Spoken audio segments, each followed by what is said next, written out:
Unplug your cleaning routine with the Ryobi 18-volt 1 Plus cordless cleaning lineup. Our powerful and versatile tools make cleaning a breeze. One battery powers over 300 products, giving you the power to do more. Visit ryobitools.com to learn more, exclusively at the Home Depot.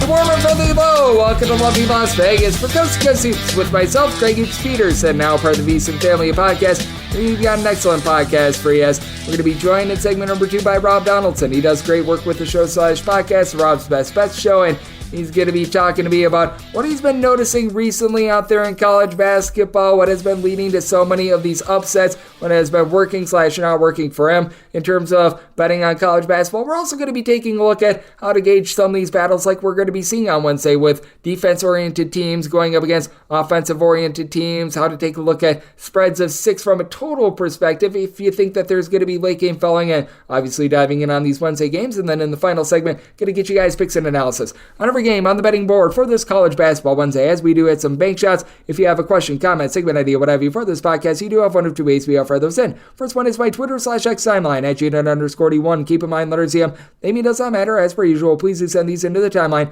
Other ways via an Apple Podcast review. If you rate this podcast 5 stars, it is very much appreciated. And from there, you're able to fire on whatever you'd like to hear on this podcast via that 5-star review. Really did not get in any Twitter/X questions today, and I'll probably have some cleanup on the podcast tomorrow. The Greg Peterson Experience on VSiN, the Sports Betting Network. That is from midnight to 3 Eastern Time, 9 to midnight Pacific. So I do have to record these recaps right around about 10 o'clock p.m. Eastern, 7 Pacific. So do need to do this at a little bit of advance, and we do have quite a few games from the Tuesday slate that are currently at halftime. But let's take a look back at everything that we have gotten in college basketball over the last 24 hours, try to find some trends, and try to get to know these teams a little bit better. Games from yesterday is Greg buzzing about. Here is the rowdy recap. A team that has been relatively beastly against the spread is currently in a battle. South Carolina entered into the day 12-4 against the spread, currently up 33-34 at the half on Georgia. They closed laying about 7.5, 7 or so points, so we shall see what happens there. And right now it's been a turnaround for Arkansas. We shall see what happens here. Nothing is a sure bet with Arkansas, but at the end of the first half, they're up double figures as I record this, about 90 seconds left in the first half, up 41-27. An Arkansas team that I've been saying the last few days are right now looking like a bottom 3 team in the SEC, and part of the reason why right now they are succeeding is that Texas A&M 0 of 14 from three-point range, and Texas A&M entered into this game in the bottom 20 in all of college basketball in terms of three-point shooting percentage. And you've got an Arkansas team that's 10 of 10 at the free throw line, 5 of 10 from three-point range with Trayvon Mark chipping in their 13 points. So shall see what happens there, but lots of intrigue out there in the SEC. Alabama was able to get the win, and they were able to get the cover against Missouri by a count of 93-75. This game absolutely exploded late, and by the way, Missouri was actually halfway close in this game. They were down 74-66 in the final 5 minutes, and in the final 5 minutes of this game, you saw north of 30 points to be able to cash you the over. So if you had that, and I did have the over, good on you, as Alabama 13 of 27 from three-point range.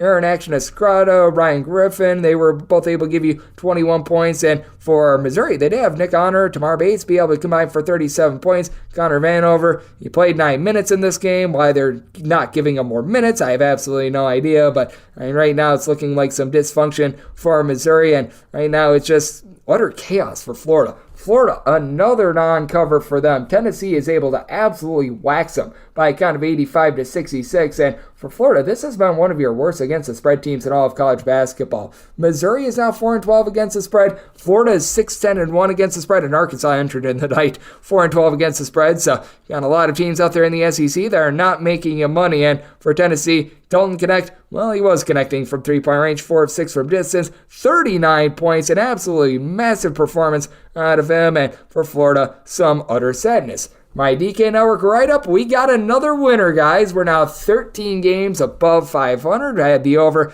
in NC State versus Wake Forest, and it took about 500 hours to be able to get the final 2 minutes of the game played, but NC State, they get the job done by a count of 83-76. Wake Forest has been quite a good over team thus far this season, so we do like to see that. And for NC State, they win this game while going 0 of 8 from three-point range. You don't see that very often, but DJ Turner-Horn was able to give the team 21 points. Turned into quite a foul fest, which that was very good for the over. And for Wake Forest, it is a team that just doesn't have a lot of depth in general. They got 2 points off the bench. Austin Carr, along with Kevin Boopy Miller, a combined 49 points. But Wake Forest has not been the same team on the road as they have been at home. So that was a little bit of an issue for them. And what has been an issue for Pittsburgh has been step-up games. Against Syracuse, they lose the season series 69-58. Syracuse is able to get it done. As for Pittsburgh, defense was relatively fine in this spot, but the offense went 5 of 26 from three-point range, and for Syracuse,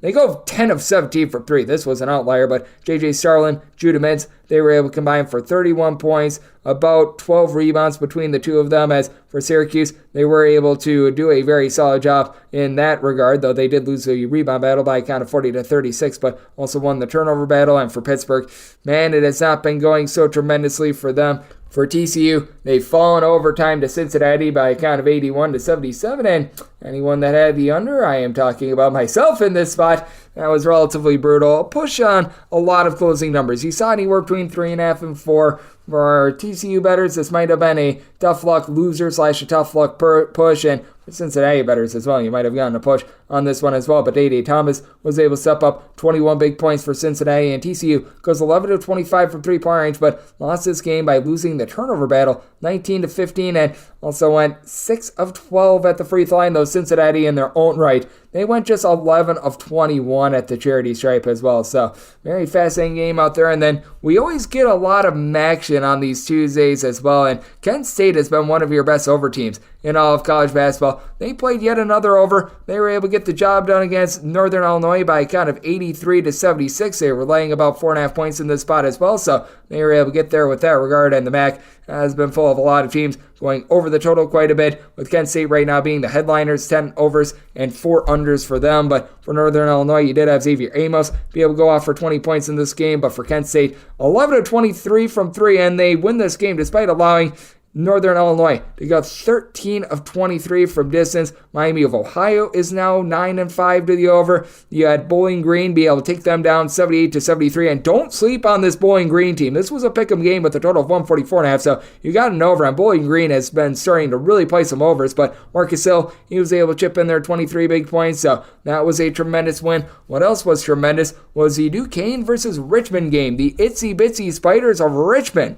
get the job done as an underdog, 63-61. Game that went very, very harmlessly under the total. As for Richmond, they lose their rebound battle by a count of 31-30, but they had out there Neil Quinn, the most versatile player out there on the floor. 16 points, 8 boards, multiple blocks in this one. You did have Jimmy Clark for Duquesne chip in there, 16 points, but for Richmond, they find a way to eke this one out. A very good win for them out there in and Atlantic 10. There's all sorts of crazy. And what else has been all sorts of crazy? Take a look at how awesome this Indiana State team is. Another win and another cover, 88-66. They just completely lambasted Missouri State. Indiana State, by the way, now 10-6 against the spread this season. Ryan Conwell was able to chip in their 26 big points for Indiana State. They go 11-26 from three-point range, a team that just won't stop shooting and hitting threes. So that was a very tremendous result for them. And this was a spot where SMU probably just got a little bit overinflated. They closed as between 13 to 13.5 point favorites. Most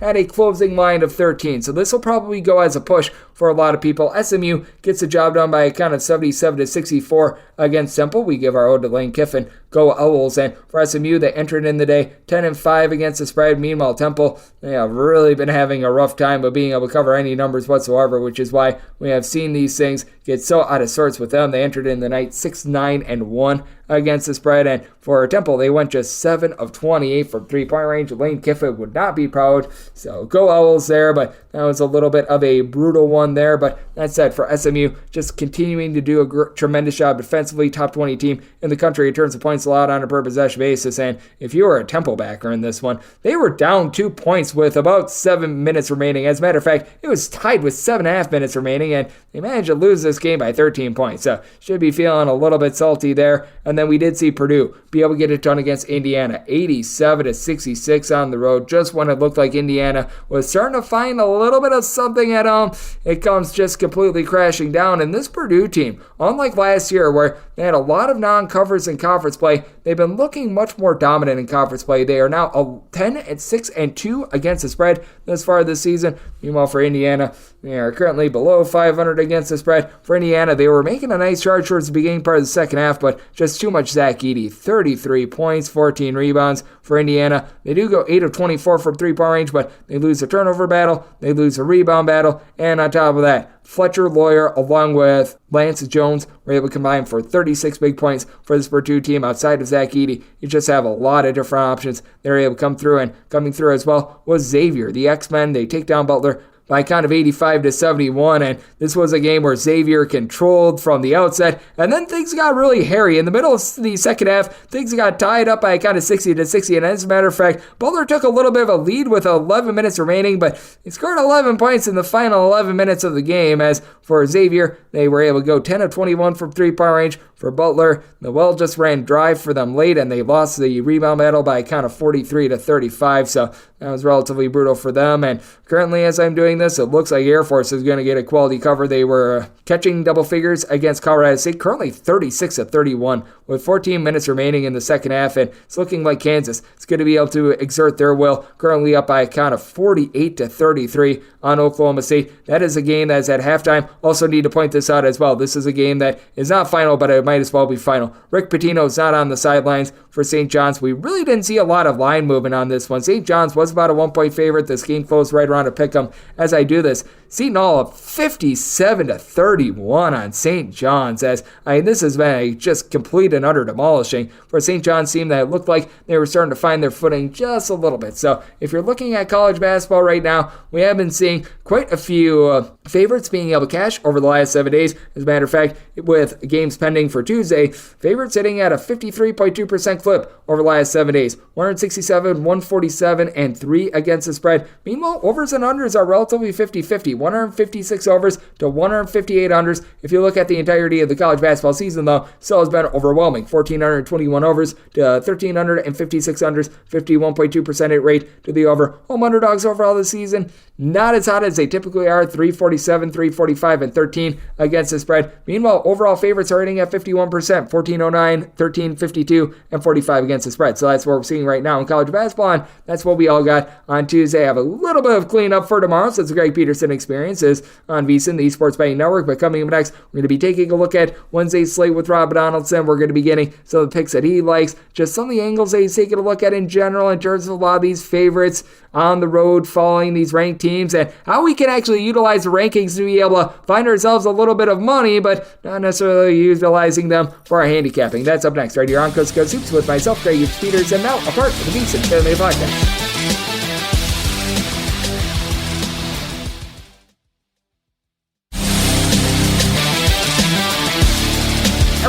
Lovely Las Vegas for Coast to Coast Hoops with myself, Greg Peters, and now part of the VSiN Family Podcast. It is always great to be joined by this man, as Rob Donaldson. He does such excellent work. Taking a look at this game that we all know and love of college basketball. He is dialed into everything that we are seeing, and on top of that, I know that he is doing a tremendous job taking a look at the NFL slate as well, as he does a great job on the NFL and college football board as well. You're able to catch all of his work over on his YouTube feed, youtube.com/Rob Donaldson. He does the Rob's Best Bets show over there. And for all of his picks on Twitter/X, that is at RobDFB altogether. And Rob, it is always a pleasure, my friend. Thank you so much. Yes, it is always a pleasure, Greg, to hop on here and talk ball with you, especially because this is really our season. We're competing with the NFL playoffs is really, and I guess if you watch the NBA, I'm not too crazy about that league, but college basketball is every single night, and we get these great matchups like ETSU versus Wofford that a lot of people would never care about if betting wasn't involved, but here we are, and I'm ready to have some fun with it. Oh, absolutely. And I know that a lot of your plays, they do come on a lot of these low to mid-major games as well. How do you go about just deciphering these games? What sort of things do you take a look at? Because I really do think that some of the best value that you can find on the college basketball board is by straying away from the Power Six and taking a look at things like the SoCon. You want to get really daring going into the extra games board, like on Monday we always get a lot of MEAC and SWAC action, everything like that, and I think that could be highly profitable if done right. Yeah, 100%. And what I've always told people is, these low majors and these mid majors, they don't have that name brand value and maybe these millions and millions of dollars worth of facilities and cool arenas and crazy fan bases on social media. But they do take on a lot of characteristics in terms of just their play style and how they're coached that you'll see at the high major level. Maybe they just don't have as deep of a roster as, some of these teams that are maybe in like the Big East or the Big Ten or the SEC, but they're all still talented. And within their individual leagues, if you actually take some time to get to know these teams, you're going to see like, I can look at Radford and say that team kind of reminds me of a Virginia-esque squad where they're playing physical defense, they're getting in your face, and the offensive side kind of builds off of that defense. And then you can watch a team like Samford, who drops 134 points.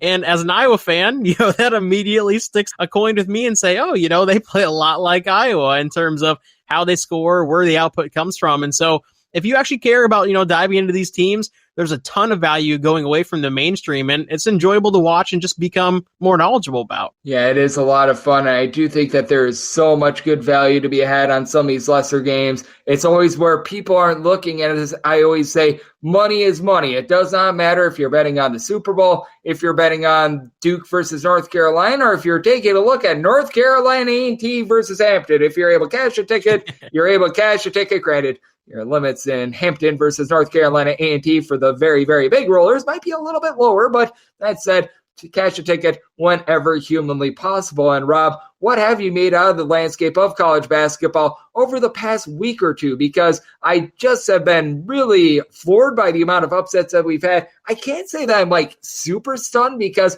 we always see these teams when they have their first road test always struggle a little bit. And it feels like it was a lot of that over the last week or so where we saw in a 72-hour time span 4 of the top 5 teams in college basketball lose. Yeah, and especially in these conference games, going on the road, unless you're, Purdue going to Indiana, I guess. But if you're one of these top 10, top 15, top 20 teams who's going on the road against a team like who's just unranked. I mean, you look at Iowa State, Houston going up against Iowa State. I don't think you and I are completely surprised by that result. And that's going to be the same when a team like Kansas steps into Lubbock, or a team like Tennessee steps into, a Mississippi State environment. There are going to be just certain aspects that come out in conference play where that home edge is so massive and is so prevalent and it can't be ignored.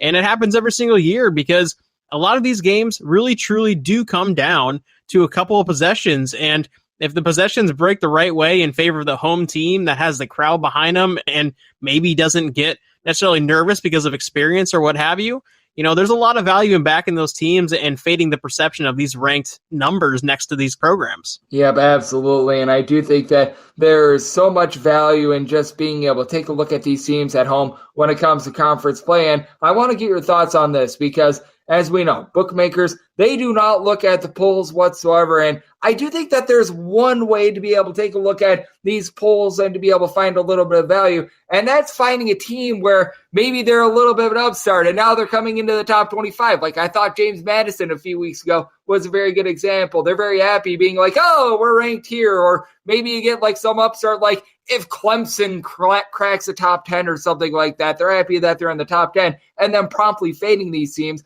I don't know how you take a look at just really the rankings, but I think that that's about the only good thing that the polls are for, is for being able to fade a team that is maybe getting ranked a little bit too high, because past that, I think they're about as useful as a poopy flavored lollipop.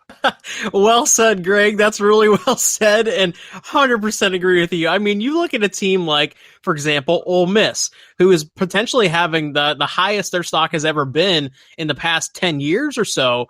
And, they're sitting at 15-1. They've won some pretty decent, respectable games. They have Chris Beard at their back, sure, but there's going to be a stretch here where against the spread in particular, they're going to run into some issues. And, even, just kind of looking at another team that maybe necessarily hasn't looked the sharpest, but now has a really high billing next to their name that is somewhat new for this squad. It's Memphis and Penny Hardaway. I mean, this is now a top 10, theoretically, in theory and on paper team, just based on their ranking in the AP polls. And this is a team that really struggled against Tulsa and has had some issues down the stretch. UTSA took them to overtime. So there's quite a few teams that are putting buckets up on Memphis. And although they have a top 10 billing next to their name, sometimes you just have to be a little bit wary about, these teams stepping into the spotlight for the first time. Yes, I certainly do think that you need to be in. It's been a angle that I've been taking a look at quite a bit as well. And now let's take a look at a few games that we're going to be having on this college basketball Wednesday. I do think that we've got some really good ones, and I want to get your thoughts on this one because I do think that home and road splits are very important to be taking a look at, but also the level of competition that you're playing, because we've got this Virginia versus Virginia Tech game. Virginia opens up as a 2.5-point favorite. Now it's between 3 to 3.5 with a total about 123.5 to 124.5. What do you make out of this game where Virginia has been so much better at home rather than on the road? But also, I do think part of that is because they have played absolutely nobody at home, which has led for these big splits. Yeah, and the ACC is one of those conferences where you're going to see some pretty drastic home road splits. I mean, even look at a team like Pitt where, at the beginning part of the season when they were experiencing some road success, they were shooting the ball lights out from 3-point range. And we know just in these tight conference matchups and with rivalries coming into play and seeing a team once or twice per year, every single year, you're going to start to find ways to defend certain coaches and match up really well with them, despite what you might have on paper from a talent perspective. Virginia's going through it right now. They've had 3 of their last 4 road games pop up here on the schedule. And outside of Louisville, they've lost all 3 of those road games. The one that was kind of sandwiched in was Louisville. They won convincingly, but you have to kind of be weary about what this Virginia team actually is. And, in this matchup with Virginia Tech, I do think they're a talented team, but I think we're catching a really good buy low spot on Virginia. And when you're trying to back Virginia, you got to immediately also look at the under because I think those two kind of go hand in hand with them. The lone fear I would have in this one is if you've got a 5 to 6 point game with a minute remaining, you just have to sweat out those fouls and you just hope that it's a big giant slog before them, which that is always something that I do need to factor into my totals. I don't know if you do that as well, but when I do see a line of like 5 to 6, typically, I will shade up my totals just a little bit because if it does play to that bookmaker's number, that is going to lead to some late game fouling, and that could cause for some craziness in a game that you rightfully deserve an under on, getting just completely torpedoed.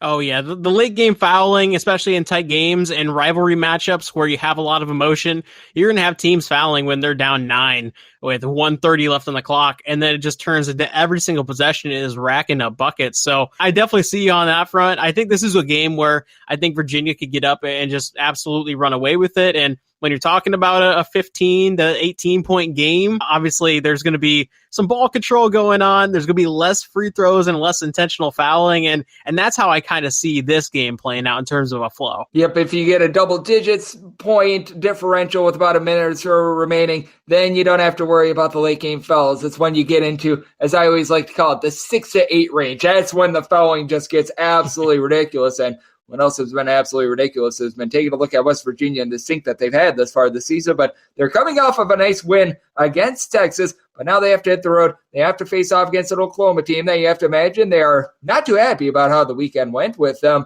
losing that game in the second half against Kansas, and now Oklahoma's a 13.5 point favorite. How do you decipher a spot like this where West Virginia is way down, but it is still a conference rivalry between these two, and Oklahoma? They were in the top 10 last week. They were sort of in that fat and happy spot, and now I feel like they were humbled a little bit with that loss. And what's really interesting is, and we just kind of got done talking about this, but this is another team in Oklahoma where the expectations coming into conference play, or rather into the season, were so very low in comparison to where they're sitting. Right now, the way that we look at a team like Oklahoma State is what we thought Oklahoma. A lot of people thought Oklahoma could be, because Porter Moser hadn't really been impressive in the early goings at Oklahoma. This team had a lot of unknown names and unknown talents, and right out of the gate, they stormed that tournament where they played Iowa and they played USC and they won those games. Well, that Iowa team was still figuring out a lot at that time, and USC is obviously now turning into sort of a mess. And when you kind of look at how this Oklahoma team rose to that spotlight, those were the games. And then in some of these bigger games recently that they played, they have gotten punked a little bit. So the fact that they're laying 13.5, 14 points here against West Virginia, where I think it's probably leaning towards a buy low spot in terms of their stock right now. I think it's a mesh of two really great worlds where I'm all over West Virginia and sprinkle a little bit on the money line because I do think there's a chance it's live. When it comes to this West Virginia team, when they can get back Jesse Edwards is when they're really going to be able to ascend. But with having so many guys out of the fold to begin the season, with not having guys like Kirk Creesa and company and them being able to get back into the swing of things, I do think that they're going to be getting better and better as the season goes along. As a man that always does a tremendous job and just keeps getting better, that'd be Rob Donaldson. He is joining me right here on Coast to Coast Hoops, and I do think that this is another intriguing game. You've got the defense-oriented team against the team that has been absolutely lighting it up on offense. Kentucky versus Mississippi State. Kentucky about a 5.5 to a 6-point favorite, total of 156. How do you take a look at a game like this? Because I do think that it is so much fun. Taking a look at these clashing styles with Mississippi State building themselves up down low, building themselves on defense, and a Kentucky team that has all gas, no brakes, and shooting the lights out from three. Yeah, these are two teams that I've been really impressed with in the early goings here because did I think Mississippi State would be on that fringe bubble type team? Yeah, and I think they've actually exceeded those expectations even is what I would say there, especially coming off, a win against Tennessee and a competitive close loss to Alabama, obviously at home. You want to get that win, but picking up one win out of those Tennessee and Alabama games, I don't think is an overall loss. You look at Kentucky, every single year feels super young because they are super young and they're just kind of essentially figuring out their roles. Well, I think that UNC Wilmington loss really woke this team up and got a lot of players functioning, working in cohesion really well. And it's turned a really nice turnaround. I mean, that Florida game when they went to Gainesville, they were getting punched in the mouth throughout the game and really dug deep in the final 6-7 minutes to win that ball game by 2 points. And even this past Saturday against Texas A&M, they were getting punched in the mouth throughout the entire game, fought right back. And because of that, I think this is going to be one of those games that actually plays a little bit towards the under. We're seeing 156.5 out there posted. I really do think that Kentucky is going to be seen as this offensive juggernaut because they have been dropping 90s and upper 80s. But in a game where this is going to potentially be a more physical battle with how Mississippi State plays, I think they're going to be comfortable in that element, and I think this goes soaring under. Yep, I do have the under in this one as well. I can't set my total super duper much lower than a 156. I made mine more like a 153, but I'm right there with you. I do think that it's a little bit easier to slow a team down than it is to speed one up. I do think that Kentucky being able to just maintain control of the ball, not turning it over, I think that is going to be consistent for them. But I do think that the three-point shooting, that is going to be dropping off to help out with that under as well. And Rob, we do have ourselves a big slate of college basketball for this Wednesday. Like we were talking about, I know that you're looking at some big games, you're looking at some small games, you're looking at some mid-majors. What else on the board do you all like for this Wednesday? There are so many different angles I could go. I could start in the Horizon League. I could talk about the SoCon, but I'm going to talk about a conference that I think everybody has been pretty ingratiated with over the years, and we're staying in the SEC for this pick. And kind of like I talked about earlier with fading teams that might be in the spotlight for the first time and might be catching a lot of inflated lines, I'm looking at this LSU Ole Miss game, and I really do think this is a chance for Ole Miss, or rather LSU, to kind of pour it onto an Ole Miss squad that maybe feels a little bit inflated and a little bit fraudulent in terms of just a 15-1 glossy record, because that jumps off the screen. That's really telling, especially when you look at some of these quality wins that they've been picking up recently. But LSU is starting to kind of play and mesh accordingly, and Jalen Cook has been an absolute spark plug now that, these guys with waivers have been approved, and I do think LSU is going to slowly start to get better as the season goes on, and I think this is a prove-it spot for that belief. So I like laying the 1.5, and I would lay some alternate lines here as well. You did mention the Horizon League, so I do need to bring this up. Any hope whatsoever for IUPUI catching 17.5 points to cover against Fort Wayne? Because if you're willing to take those points, you're bolder than I, because I just cannot do it. Yes, IUPUI and Detroit Mercy, I am just very out on. Unfortunately, I've lost some money back in those teams, and I refuse to do it again. Yeah, anyone who's been trying to bag those teams has lost a lot of money. That has been just a money pit, to say the least. But a man that is a bankroll builder is you, Rob. You do an absolutely tremendous job taking a look at this game that we all know and love of college basketball. On top of that, I know that you're doing great work on the football front as well. So let the good people at home know it's all on tap for you and how people can follow along on social media and other platforms. Yeah, of course. And always thank you for having me on, Greg. Always appreciate it. It's always a blast getting to talk ball with you. And for those who want to follow my bets and just kind of follow in my day-to-day, best way to do so is just on Twitter or X at RobDFB. And you can also subscribe to my YouTube channel, which is just my name, Rob Donaldson. And definitely the best way is to kind of keep plugged in with everything that we're doing. And as always, Greg, really appreciate having me on. It is always great to get Rob aboard. He does such amazing work, taking a look at this tremendous game of college basketball, and every single time he joins this podcast, lends amazing insight. So big thanks to Rob for joining me on Coast to Coast Hoops, now part of the VSiN Family Podcast. And coming up next, it is that time of the podcast. I give you picks and analysis on every game on the betting board for this College Basketball Wednesday as we hit some bank shots.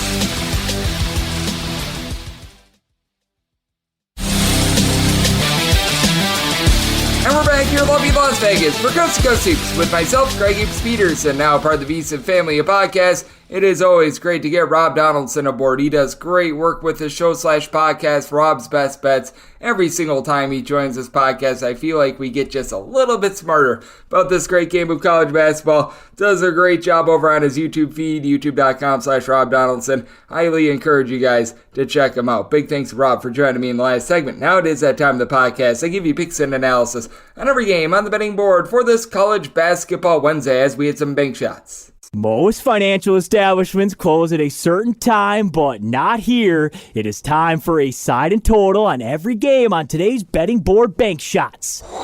Do note that, as per usual, any changes that are made to these plays will be listed up on my Twitter/X feed at unit_81, and we're going to be going in Las Vegas rotation order. This is where we go with the games with 3 digits on the rotation first, then the games with 6 digits. Those are the extra games. Those are going to be at the bottom, and those just simply involve smaller conferences today. It's mostly the Big South and the Patriot League. If Chicago State were to be on there, they'd be at the bottom as well, but I do not believe that they've got a game today, but I do know that this is going to be leading things off. 667, 668 on the board. It is Furman, and they hit the road. They're facing off against VMI. VMI is an underdog of 14.5 points. Total on this game is anywhere between 162 and 162.5. It's a VMI defense that is getting completely torched. We saw that against Samford when they allowed north of 130 points in that game. Sadly, they're actually a more efficient defense this year than they were a season ago, now in very poor form since the beginning of the new year. Every single team that they have faced has scored at least 86 points.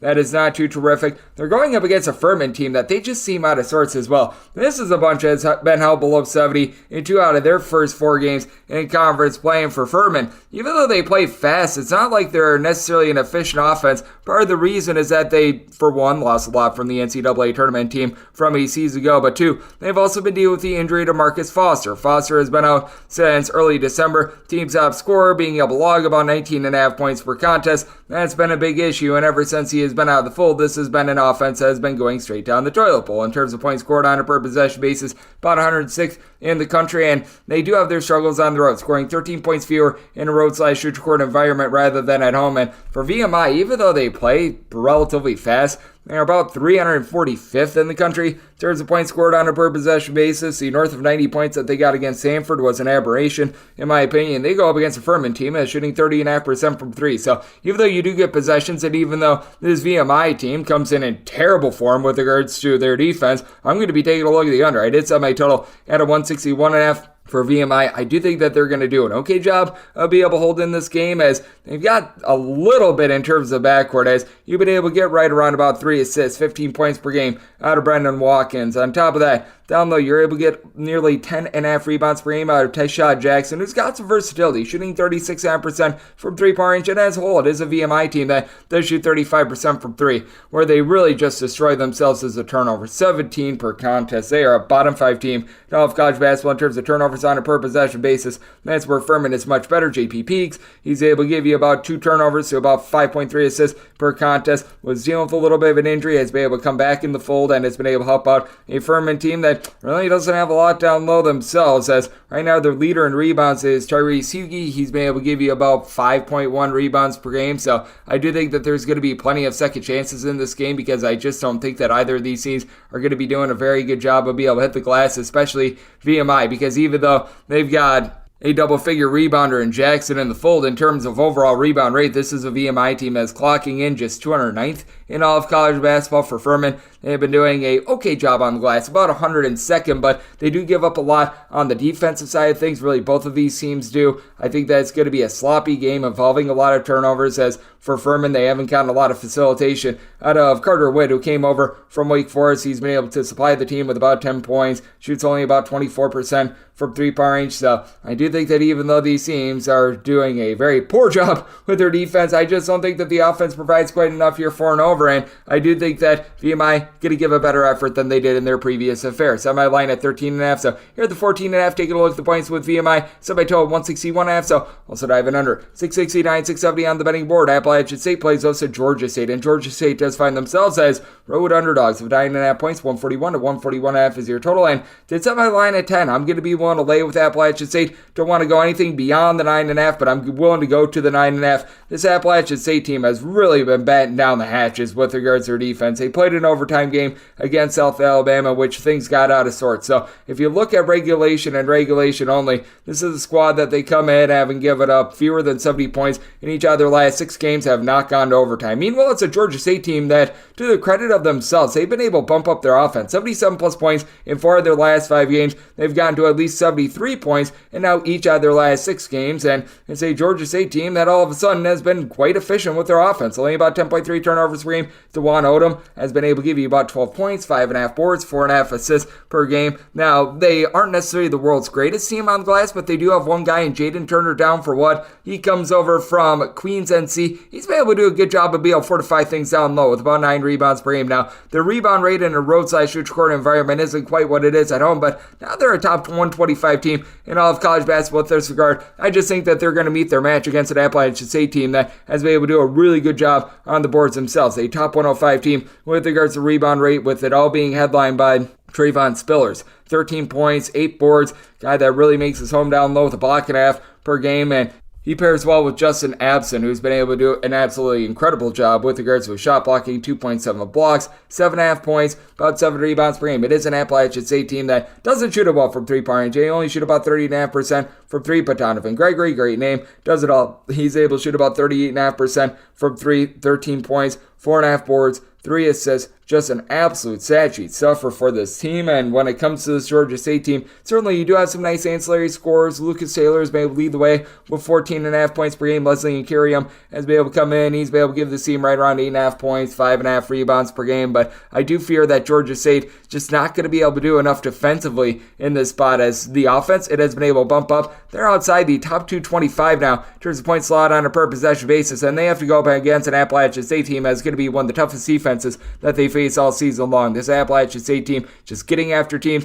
now 28th in the country in terms of points allowed on a per possession basis, and they do a really good job of cutting you off from the inside as well, because this is a Georgia State team that they only shoot in that neighborhood about 32.5% from three-point range, and trying to score on Appalachian State down low, that is not an easy task. 18th in the country in terms of opponents' two-point shooting percentage, and I think that is going to be the foil in this game. So I did set Appalachian State as a 10-point favorite. I'm going to be willing to lay up to 9.5 with them, and did set my total at a 140 with the way that App State has been able to play defense here at the 141. Looking at the under, and willing to lay with App State. 671, 672 on the betting board. Chattanooga gets the road face-off against Mercer, and Mercer is a underdog of a point at home. Totals between 138 and 138.5. Set Chattanooga as a 2-point favorite. I'm going to be willing to lay the point. This is a Chattanooga squad that, as per usual, they are outside the top 200 in terms of points allowed on a per possession basis. Shock, shock, surprise, surprise, but now with Trey Bonham back in the fold, it forms a nice 1-2 punch with Ian Hunter Huff. Since these two guys have been back in the fold, they're averaging north of 34 points per contest, with Bonham shooting north of 40% from three-point range out Chattanooga. They're going to allow their fair share of open looks from three-point range. Chattanooga, in terms of opponents' three-point shooting percentage,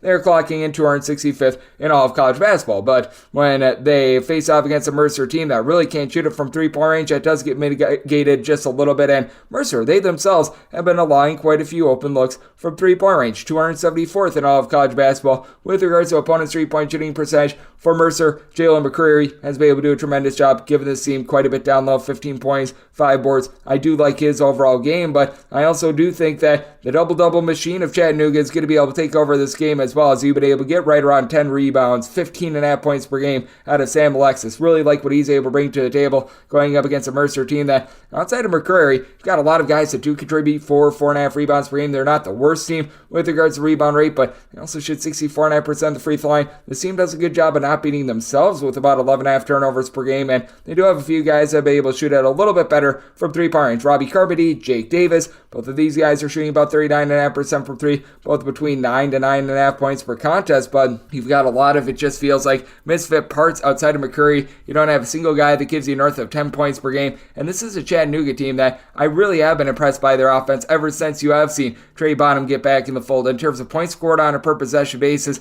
with them in the fold, they're averaging more than 5 points more than when he is off the floor. This is a top 125 team in terms of points scored on a per possession basis. Meanwhile, with Mercer also shooting 64.5% the free throw line, they're just 248th with regards to that offensive efficiency. I do think that Chattanooga is going to be able to bat down the hatches just enough on this defensive side of things as well to be able to get it done, as it is a Chattanooga team that has now given up 70 points or fewer in each of their last 3 games. Meanwhile, you've got a Mercer bunch that they themselves have been giving it up a little bit more on defense, 74 plus points surrendered in 2 of their first 4 games in conference play. So I do think that this total is set a little bit too low with the way that Chattanooga is able to go bombs away from three-point range, with the way that the ancillary scores have been able to kick things up. I did set my total at a 142, plus you could get some late game fouling. So the over, and with Chattanooga, want to lay up to 1.5 with them, set them as a 2-point favorite. 673, 674 on the betting board. It is UMass on the road facing off against Loyola Chicago. Loyola is a 2 to a 3-point favorite. Totals between 146 and 147.5. I think the wrong team is favored here. I'm going to be taking a look at UMass outright on the money line. I did set them as a 1.5 point favorite.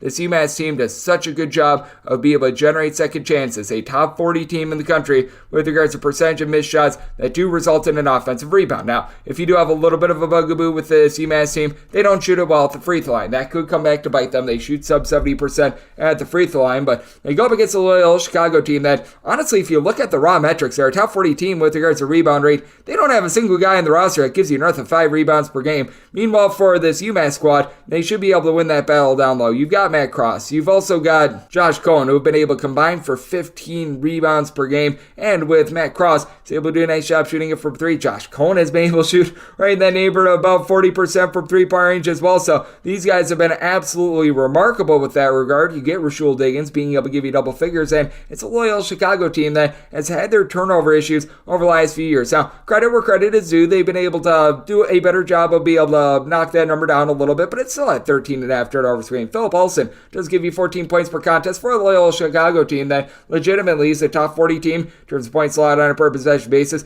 They've been relatively solid on the defensive end recently, giving up fewer than 67 points in 3 out of their last 5 games, and I believe 4 out of their last 6, but this is also a UMass team that they just find a way to be able to score at will. They had a little bit of a clunker in that game against Dayton. Sans that, this is a UMass team that has gotten to at least 70 points in every one of their games since that first game in December against South Florida, where they won 66 of 56. And this is a UMass team that they themselves are a top 75 team in terms of points allowed on a per possession basis, with them starting to get a little bit more three-point shooting out of the likes of Diggins, with them being the team that does a much better job of taking care of the ball, and myself thinking that they're going to be able to do a good job on the glass against a team that has Miles Rubin giving you 4.5 rebounds per game and really nothing else. I do think that this UMass team gets the job done on the road. I did set my line at 1.5. I'm going to be willing to take UMass outright on the money line. I did set my total at 147.5. This is the Loyola Chicago team that has been slowing down a little bit, but this UMass team has an uncanny ability of really being able to speed teams up, so I'm going to be taking a look at UMass outright on the money line, and anything below 147, I'm going to be taking a look at the over. 675, 676 on the betting board. Robert Morris is going to be playing us to Detroit,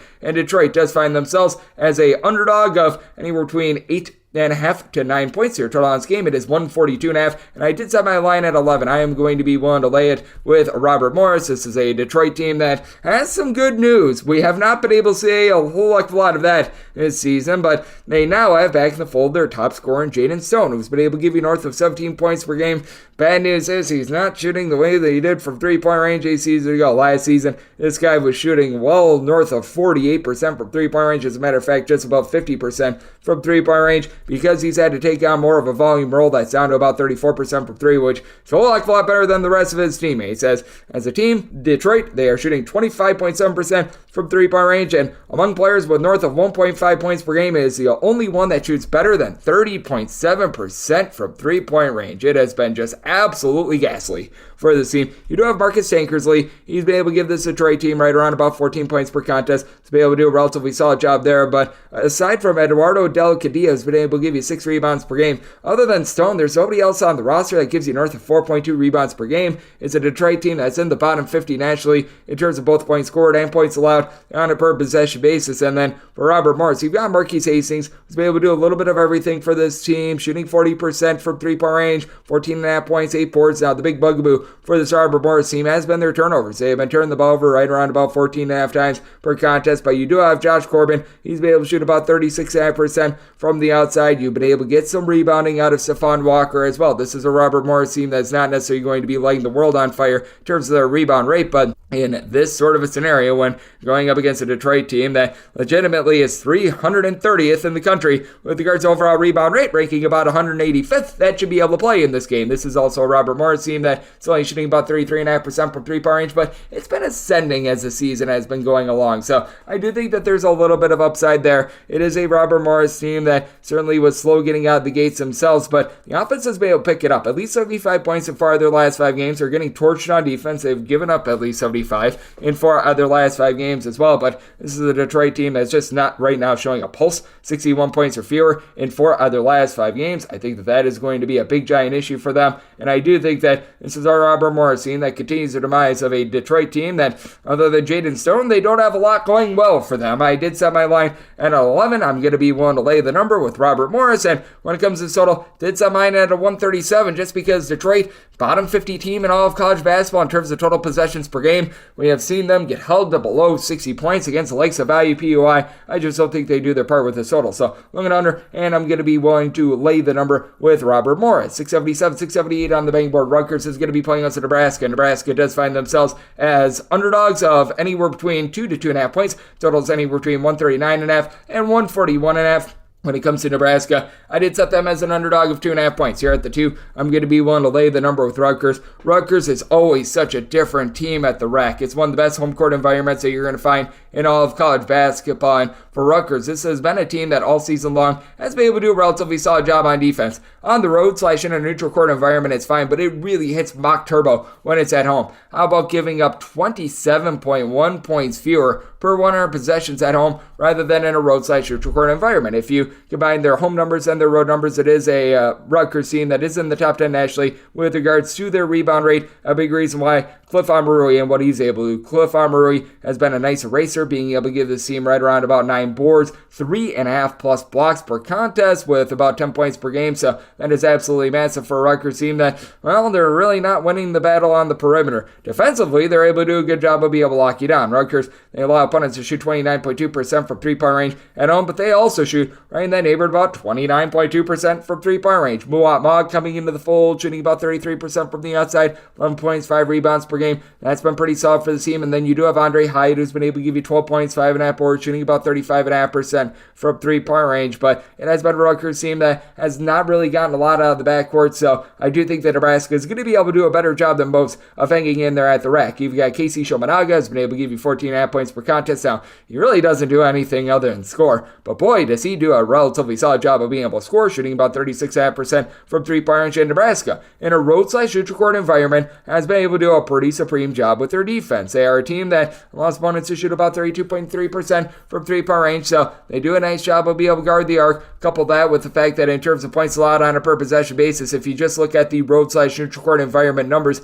this is a Nebraska team that does rank in the top 50 with that regard. So they've been able to do a relatively solid job holding up there now. Last few road trips, they have been a little bit less than savory for them when they go up against Wisconsin and they get just completely blowtorched. That's not necessarily the world's greatest look, but that said, you do have Rink Bass back in the fold. He's been able to do a nice job of just providing a lot of versatility at right around 6'10". He's been able to give the team 13.5 points, 8.5 boards, 3 assists per contest. You've got Bryce Williams, who's been able to shoot about 35% from the outside as well. And then this is a Rutgers team that they've been just really having a tough time being able to put the ball in the basket. They have scored now 66 points or fewer in 2 out of their last 3 games. And even even take a look at Rutgers at home, and it does turn into a lot of games in which it's just a big giant slog, as for Rutgers, when they have been on their home court, they have been held to below 70 points in now 4 out of their last 5 games. 71 points or fewer, I should say, in pretty much all but 2 of their games thus far this season. So I do think that this is going to be a low-scoring, grind-them-out sort of game. I did set Rutgers as a 2.5-point favorite. I do think that they persevere in the end, so I'm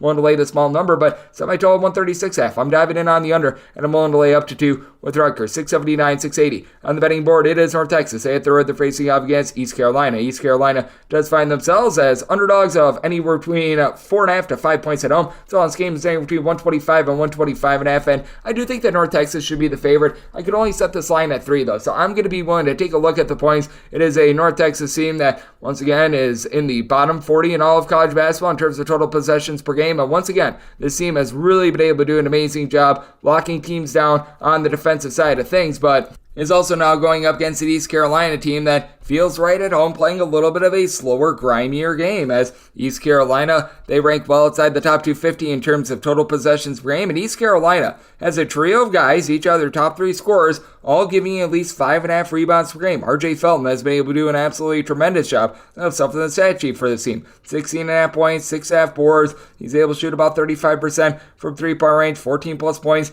in 4 of the team's last 5 games, and has really cut down on the turnovers. He has 4 total turnovers in the team's last 5 games. And then you've got Emmanuel Asar, who's been able to give you about 5.5 boards. He's shooting 57% from 3. And Brandon Johnson, your main big man, 9 boards, 14.5 points, shooting 34% from 3-point range. So I'm highly impressed with what they're able to do there. Now, you do see a little bit of a drop-off, and this is a little bit of a top-heavy team, but they're also going up against the North Texas team that, for their tempo, they actually turn the ball over quite a bit. 12.3 turnovers per game doesn't sound like a ton, but that is quite a few. But for this North Texas team, out of their top 6 scorers, you do have 5 different guys shooting at least 38.4% from 3-point range. You've been able to have Aaron Scott along with Jason Edwards be able to combine for about 29 points per contest. So these guys have truly been able to light it up. And it's a North Texas team that, while they're not the most efficient offense in the world, when you consider their tempo, the fact that they've been able to get to at least 69 points, and now every one out of their last 5 games really does say a little bit of something. And this is an East Carolina team that they themselves have been getting a little bit gashy on defense. The squad has given up north of 75 points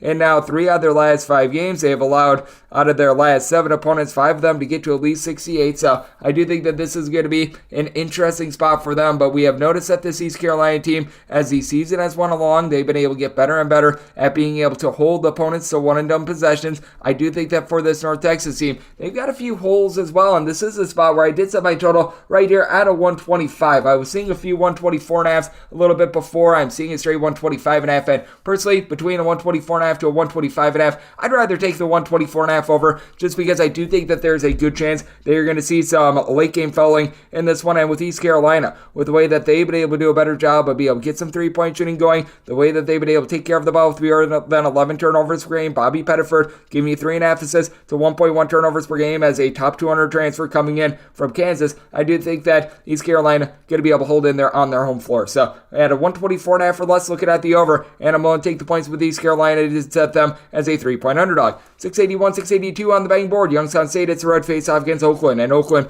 does find themselves as a favorite of anywhere between 3 to 3.5 points in your total on this game. It is 151.5. Did set my line at 3.5. So need a 3 or less to be able to lay it with Oakland. This goes north of 4. Going to be able to take the points with the Youngstown St. As I'm doing this, I'm mostly seeing 3.5. So personally, I am in a wait-and-see mode on this one. But that said, when it comes to this Youngstown St team, they have been able to do a better job on defense this year than they did a season ago. Not like this team is necessarily amazing, but in terms of points allowed on a per possession basis, they're about 156 in all of college basketball. And they don't really see a big fall-off in a road/neutral court environment. They are a top 80 team in terms of points allowed on a per possession basis when they leave home, going up against an Oakland team that they are once again in the bottom 75 nationally in terms of opponents' 3-point shooting percentage. And all of a sudden, an Oakland team that started out so good defensively to start out the season has gone straight down the toilet bowl. They're now 325th in all of college basketball in terms of points allowed on a per possession basis, and they have just been getting gashed in their last few games, as this squad has now given up 73 plus points in 3 of their last last 5 games. They did get the job done last time these two teams played. You don't have to go back very far. It was an 88-81 road win for Oakland. Youngstown St controlled the first half, and then Oakland, they were able to come to the forefront in the second half because they shot 13 of 25 from 3. Youngstown St went 12 of 28 from distance. I do think that we should see these 3-point numbers taper off a little bit. Fully recognize that this Oakland team is one of the worst at being able to guard the 3-point arc in all of college basketball, but even for them, that's unsightly. Meanwhile, for Youngstown State, they are 289th in all of college basketball in terms of opponents' 3-point shooting percentage as well, so I do think that we're going to see quite a few made threes in this one. I don't think we see it go north of 80, but I still feel like the correction on this game is too low. I did set my total at a 153.5, so you're at the 151.5. I certainly am going to be taking a look at the over, by the way, for Youngstown State. They do allow opponents to shoot 40.9% from 3-point range at home, but what Brett Thompson has been able to give the team recently has been quite solid. It was slow going out of the gates, but that said, now 16 plus points in 4 of the team's last 5 games. Has had 8 turnovers in the last 2 contests, but now it's given the team 3 plus assists in each of the last 5 games. He's really been able to take hold of this offense and allow Brandon Rush to play off the ball a little bit more efficiently, being able to give the team 13 points per contest. He's had 19 plus in 2 of the team's last 4 games. DJ Turner Burns is able to give you 8 rebounds per game, but I do think that Trey Townsend is going to be able to do a good job of matching up here. He's been able to give this team 17 points, 7.5 boards at 6'6". He's able to pop threes at a 41% clip. Last time these two teams played, he was able to put up a double-double, so I liked what I saw there. Blake Lampman was actually the guy that really came to the forefront for Oakland in the last game, had 26 points, and he's now been able to give the team 13 plus points for the team's last 5 games. Overall for the season, averaging about 12.5 points per contest. He's a 36% three-point shooter. I did think that you're going to see a good amount of offense in this one, even with Oakland playing a little bit more slowly. This team has been very consistent in terms of their offense. The last time Oakland was held below 70 points was their game just after Christmas against Cleveland State, and this has been a squad that's now given up 70 plus points in 6 out of their last 7 games. Meanwhile, for Youngstown State, they have now gotten to at least 75 points in every one of their games ever since Christmas as well. As a matter of fact, last time Youngstown State was held below 75 points, you have to go back 9 games ago where they scored 72 points, and last time they were held below 70 points, well, that was game number 2 of the season against Michigan. So this has been a Youngstown State team that has been a rocket ship with their offense. I did set Oakland as a 3.5 point favorite. I do think that they match up quite well with Youngstown State. So out of 3 or less, I'm going to be willing to lay it. 4 or more, going to be taking a look at the points with Youngstown State. And here with this total, going to be looking at the over. 683, 684 on the betting board. Davidson hits Rhode face-off against Fordham. And Fordham does find themselves as a favorite of 1 point. Your total, it is 141 to 141.5. I did set my line at 3. I'm going to be willing to lay this number with Fordham. This is a Fordham squad that has been touch and go with their defense, to say the least. I feel like they play a little bit too fast for their own good. Top 75 team in the country in terms of total possessions per game, but they have been able to do a solid job. Top 100 with regards to points allowed on a per possession basis, and they face off against a Davidson team that out of 362 D1 teams, they rank 362nd in terms of total possessions per game, but are 301st in all of college basketball in terms of points allowed on a per possession basis. Now, they're giving up 2.5 points fewer per 100 possessions when they're in a roadside shoot record environment rather than when they are at home, but man, they are really having their issues defensively. But you do have a Davidson team that as well is able to bomb it from 3-point range. They are shooting as collective about 33.5% from distance, but 3 of your top 4 scorers do shoot at least 36.7% from 3-point range, with the lone exception being the ever so versatile Grant Huffman, who's able to give you 5 boards, 5 assists, steal and a half, 12.5 points per contest, while David Skogman, he shoots 43.5% from 3-point range at 6'10". Kid from Waukesha, Wisconsin, has been absolutely tremendous. Bobby Durkin has come in as a freshman, been able to shoot about 38.5% from 3-point range, but they do have to go up against a Fordham team that I think is going to be able to control the glass, with Abdul Sambilia being able to give you 7.5 rebounds per game. Now, you can tell just what Radislav Nurkovsky meant to this team. They just have not been able to do the same job down low this season as they did a season ago, but still, I do think that this is going to be a team that's going to be able to win the battle on the glass. It is a Davidson team that in terms of rebound rate, hovering right around about 170th in all of college basketball, while Fordham, they're clocking in more around 138th, but with Fordham, the big key for this team, cutting down on the turnovers. They've been turning the ball over about 14.3 times per contest, with Yasaf Metter having to do just a lot of things by himself. He's been able to give the team 13.5 points, shoots in the high 30s from 3-point range, but they have to put the ball in his hands quite a bit. You've got Antrell Charlton, who's been able to help him out. Not really too much of a score. He only gives you about 7 to 8 points per game, but he gives you like 4 boards, 3 assists per contest, so that's been helpful. Good news for them is that they do go up against a Davidson team that's only about 173rd with regards to turnovers forced on a per possession basis. It's not like they're terrible at being able to force turnovers, but that is certainly far from something that is a forte of them. Meanwhile, this Fordham team, they do a nice job of being able to rip the ball away. 41st in the country in terms of turnovers forced on a per possession basis. You've been able to get quite a bit more recently out of Mr. Richardson as well for this Fordham team. With Will Richardson, he's been able to supply the team with 10 points, giving you a little bit over 2 assists per contest, still shooting just 25.5% from 3. It was much better from 3 a season ago, and now you've got reinforcements on the way with Joshua Rivera returning over the weekend against St. Bonaventure, played a limited amount of minutes, but he was out through the back half of December when things were really rough for this Fordham team. Without Rivera in the fold, you could tell that this team was just really not able to function the way that they typically do on defense. Without him in the fold, they gave up north of 78 points in every one of their games. With them back in the fold, they then give up 74 points. So I do think that we're going to see this Fordham team really be able to start batting down the hatches once again. And this is a Davidson team that, with regards to their defense, it certainly has been a little bit rough for them, giving up 72 plus points each of their last 3 games. But this is a Fordham team that they themselves, not necessarily the world's greatest shooting team in the world. I do think that you're just going to see a shortage of possessions in this one. I do think that in the end, you're going to see Fordham be able to get the job done from within, and I think that Rivera's return big for this Fordham team. So I did set this line at 3. I'm going to be willing to lay the point with Fordham. It did set my total 141, so you're at a 141.5. Diving in on the under to go along. Fordham 685, 686 on the betting board. It is Wofford. They play host East Tennessee State. East Tennessee is a 3.5 to a 4.5 point underdog. Your total on this game is between 148 and 148.5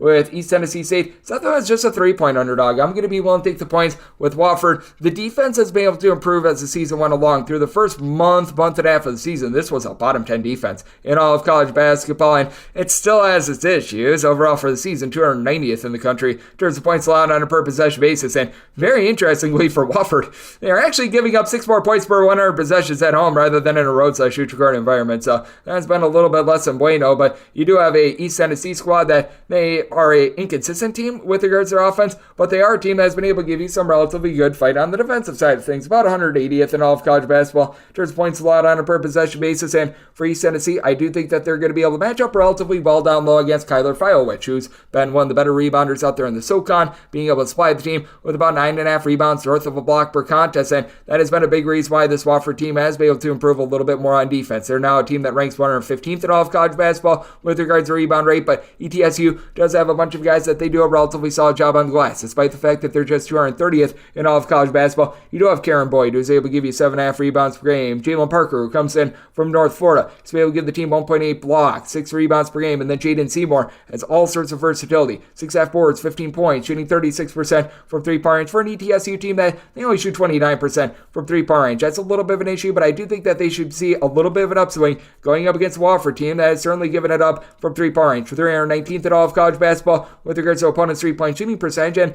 that's a big forte of ETSU. They're a team that allows opponents to shoot just 32.7% from 3-point range, both at home and on the road. It's a similar number, the exact same when they're at home versus on the road, so they've done a good job of being able to travel with that defense. You do have a Wofford team that in the backcourt, you've got a pair of guys, Corey Tripp along with Dylan Bailey, who've been able to supply the team with about 29.5 points per contest, and as a collective, Wofford shoots 36% from 3, but here's a big reason why you should have trepidation with laying this number with Wofford. Shooting 62.3% at the free throw line. Bottom 20 mark in all of college basketball. That has to make you very nervous. And out of their top 5 scorers, 3 of them shoot 67.1% or worse. Now, you do have someone that's shooting 100% in Chase Cormier, so I guess that's relatively solid as he's won 14 of 14 at the free throw line thus far this season. But, man, for this Wofford team, they don't really get to the free throw line a ton. They do struggle when they are there, and E.B. Asamoah being able to chip in their 15 points for an ETSU team that they've been having their issues on defense. 69 plus points surrendered in each of their last 5 games, going up against a Wofford team that, to their credit, it's not amazing defense, but 73 points or fewer surrendered in 4 of their last 5 games. But I do think that ETSU going to hold in there. I do think that this game is going to involve some scoring, but I do think that things are going to taper off a little bit. Wofford has been a bit better with their defense, so semi-total 143, diving under, and with ETSU, won't take anything north of 3 with them. 687, 688 on the betting board. UConn is going to be playing us Creighton, and Creighton is an underdog of 5.5 to 6.5 points. Totals between 142.5 and 144, and I did say UConn as a favorite of 5 points. So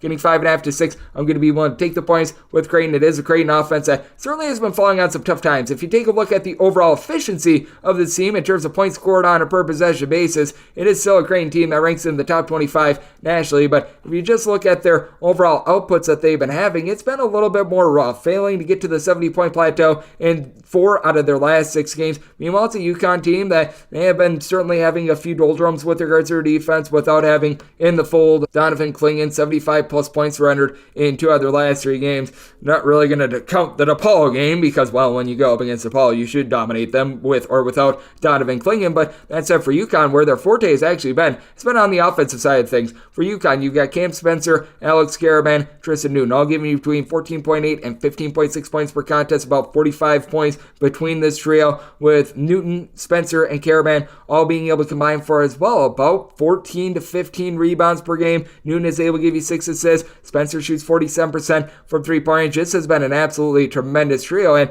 now you're getting back in the fold Stephon Castle. Castle was missing throughout much of non-conference play, has returned in conference play, and he's been able to give the team 12-plus points in each of the team's last 4 games, 4-plus assists in out of the last 4 as well, so he's been able to help out the team offensively. It does feel like he's hurt the team a little bit, though, on the defensive side of things, and this is a Creighton team that, despite the fact that they are really efficient with regards to their offense, they are quite slow. They're outside the top 250 in terms of total possessions per game, but you've got a fearsome trio of their own: Trey Alexander, Ryan Kalkbrenner, Baylor Shireman. These guys have been able to do a tremendous job being able to supply the team with 50 points per contest. They all give you at least 6 rebounds per game, and between Shireman and Alexander, about 8.4 assists to 4.7 turnovers per game. It is a squad that shoots about 36% from 3-point range. What I do think is interesting about Creighton is their home and road splits, because this is a squad that, when it comes to their defensive efficiency, the amount of points that they allow on a per possession basis, they only see a drop off of about 3.7 points when they are away from home, and this has been a UConn team that has been scuffling a little bit with regards to the defensive side of things. I do think that this is going to be a little bit more of a slow down slog, as you've got a UConn team that's still outside the top 200 in terms of total possessions per game as well. And then when it comes to this Creighton team, certainly they're not quite the same team offensively when they're away from home. They do drop off by about 12 points per 100 possessions, but this is a UConn squad that they are allowing some open looks from 3-point range, with UConn 229th in all of college basketball with regards to opponents' 3-point shooting percentage, while Creighton, they're about 38th in the country. So I do think that Creighton is going to be able to hold in there, especially with this UConn team probably being a little bit hampered down low without having Donovan Clingan in the fold. I do think that UConn's still able to get the job done, but that said, I'm going to be willing to take the points with this Creighton bunch. I do think that we went a little bit too high, and with regards to total, set my total at 145, so going to be willing to take anything north of 5 with Creighton to go along with this total over 689, 690 on the betting board. It is Kentucky. They play host to Mississippi State. Mississippi State is an underdog of 5.5 to 6 points, and total on this game is 156 to 156.5. Set Kentucky as a 7-point favorite. I'm going to be willing to lay the number. With Tolu Smith back at the fold, that certainly does help out the offensive pop that you've got out of Mississippi State. He was able to average right around about 15.5 points per contest a season ago, and this year he's been having relatively similar numbers as well. It's a small sample size, so I want to see how he's able to really piggyback off of the first few games, but so far so good out of him. And now for this team, you've also got Seth Hubbard, who's been able to do a nice job of being able to help out this offense. Last year, Mississippi State dead last in the country in terms of 3-point shooting percentage. They had nowhere to go but up from there, but I do think that when it comes to this Mississippi State squad, they're going to be able to do a relatively solid job down low, with having Mr. Jimmy Bell Jr. giving you about 6 rebounds per game, Charles Matthews giving you about 6.5 rebounds per game, and it is a squad that in terms of their overall rebound rate, they do rank in the top 20 in all of college basketball. But for Kentucky, their rebound rate is going up and up with every passing game, as they are able to find out what they've all got in Mr. Aaron Bradshaw. He's someone that's 7'1". He's able to pop threes. He gives you a block per contest. He's been able to do a tremendous job down low. Now, was hampered in that game against Texas A&M. He was limited to 6 minutes. This was due to foul trouble. I did not see any sort of injury concern. I might be speaking out of turn here, but I thought it was only foul trouble. That's why he was just off the floor for the entirety of that game. But I don't think that you should have similar foul trouble with this game now being in Rupp Arena. And for this Kentucky team, top 5 team in all of college basketball in terms of fewest turnovers on a per possession basis, and shooting 39.8% from 3-point range. I mean, this team is just in absolute inferno mode with regards to their offense. In terms of points scored on a per possession basis, this is a Kentucky team that ranks 7th in all of college basketball, going up against a Mississippi State team that they rank in the top 15 actually in terms of points allowed on a per possession basis. So it is a good old situation of something's got to give, and this is a Mississippi State team that, while they do such a tremendous job down low, they do a nice job of being able to guard the perimeter as well. Opponents are shooting 25.4% from three-point range against them. I do think that you've sort of got two entities that are doing for a little bit of regression. Mississippi State is not going to continue to allow opponents to shoot 25.4% from three-point range in a road/neutral-court environment, and Kentucky, I don't think, is going to continue to shoot 40% from three-point range. And Reed Shepherd, right now shooting 54% from three. I'm sorry, when the season ends, he's probably not going to be shooting north of 50% from distance. But what I think is a constant here for Kentucky, the fact that they aren't turning the ball over, the fact that they are playing very smart basketball, with Antonio Reeves being a nice floor general, being able to give the team 15-plus points per contest, and for Mississippi State, their 13 turnovers per game, I think it's going to be costly against a Kentucky team that, in their own right, they've been able to do a good job of being able to really rip the ball away. And for this Kentucky team, they have just been a constant on offense all season long, getting to at least 73 points in every single game, 80-plus points in all but one of them. I do think that they could slow down a little bit here, which is why I did semi-total 153. I think it's easier to slow a team down than it is to speed one up, so looking at the under, but I do think that Kentucky, with their just overall consistency, gets the job done. One to lay up to 6.5 with Kentucky, and looking at this total under 691, 692 on the betting board. Rhode Island is the road to face off against St. Bonaventure, and the Bonnies do find themselves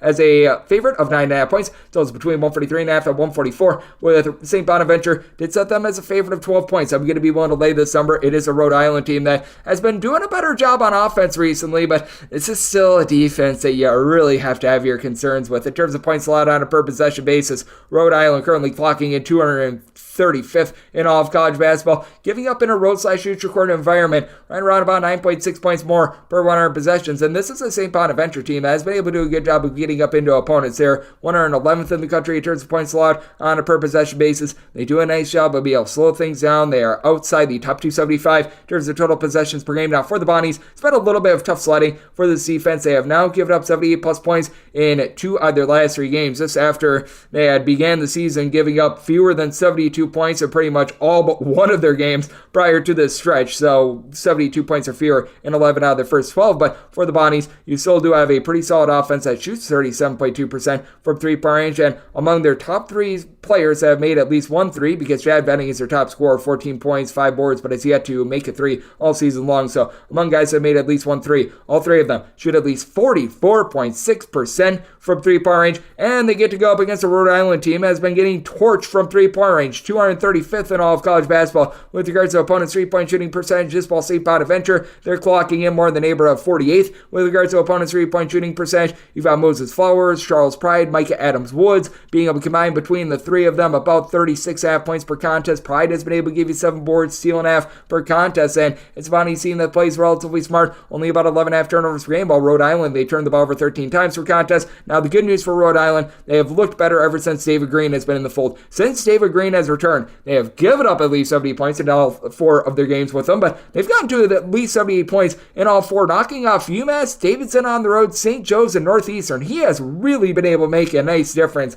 for this team, but I do think that the air is going to follow the balloon just a little bit. It is a Rhode Island team that also shoots 62.5% of the free throw line. They are now shooting 35.5% from three-point range, so a lot of credit where it is due on that front, but this has also been a Rhode Island team that we have noticed it. In 3 out of those 4 games that they've been able to win with Green, they have been at home, and this is a team that they just play differently when they're on the road. They are averaging 15.7 points fewer in a road/neutral court environment rather than when they are at home. This has been a team that has just been not having necessarily that one main floor general. Lewis Coatwright is able to give you about 3 assists per contest, but you got Jaden Howe, Zeke Montgomery trying to give a little bit of facilitation as well. They've combined between the 2 of them right around 26 to 27 points per game, and for Rhode Island, right now you've got one guy on the roster that gives you north of 5.5 rebounds per game in Davey Fuchs, and St. Bonaventure should be able to win that battle down the line, should be able to win this game by double figures. I think that St. Bonaventure going to continue to be a relative constant with regards to their defense, so I did set my total at a 142. I'm looking at the under, and with the Bonnies, one to lay up to 11.5 with them, 693, 694 on the betting board. LSU is going to be playing against Ole Miss. Ole Miss does find themselves as underdogs of 2 to 2.5 points, so it's between 149 and 151 with Ole Miss. I did set them as the favorite of 1.5 points. I'm going to be looking at them outright on the money line. This is an Ole Miss squad that has been just absolutely tremendous in terms of their three-point shooting percentage as a collective. They are shooting north of 38% from distance, and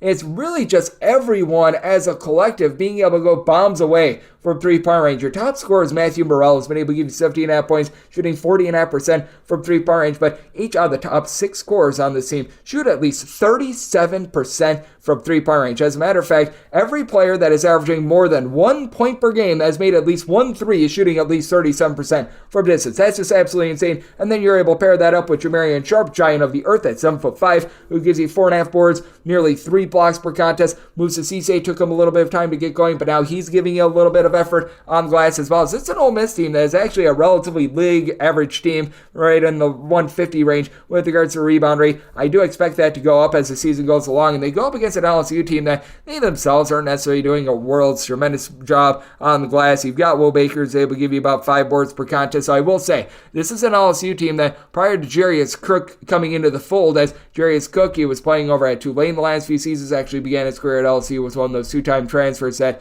was denied a waiver to begin the season. Now he's got one, but prior to him being in the fold, he didn't have a single guy that was giving you north of 2.3 assists per contest. Ever since he has been in the fold, he's been able to give the team much more direction, as now he's been able to come in, give the team 3.5 assists, putting in there about 15 points per contest. I do like what I'm seeing out of him, and he's able to generate a few steals as well, but he really doesn't help out an LSU team that's about 134th in the country with regards to their rebound rate. So I still do see some trepidation there, and I do see some issues. You've been able to have Jordan Wright be Mr. Wright, about 15 points per contest, shooting 35% from three-point range, but it is an LSU team that they still do turn the ball over a little bit too much, and it's just a very inconsistent LSU team in terms of their offense. The defense has really been able to muster up some great efforts recently. They did give up the 93 points against Auburn, but prior to that, fewer than 70 points rendered in 4 out of their last 5 games. Meanwhile, it is an Ole Miss team that they've been able to do a bit of a better job with regards to their offense as well. Typically, Chris Beard teams are known for their defense, but now they've been able to get to at least 89 points in 3 out of their last 5 games. So it has been really interesting to take a look at them, but I do think that Beard is going to be able to get his team playing a little bit more defense, with Musa Cisse getting down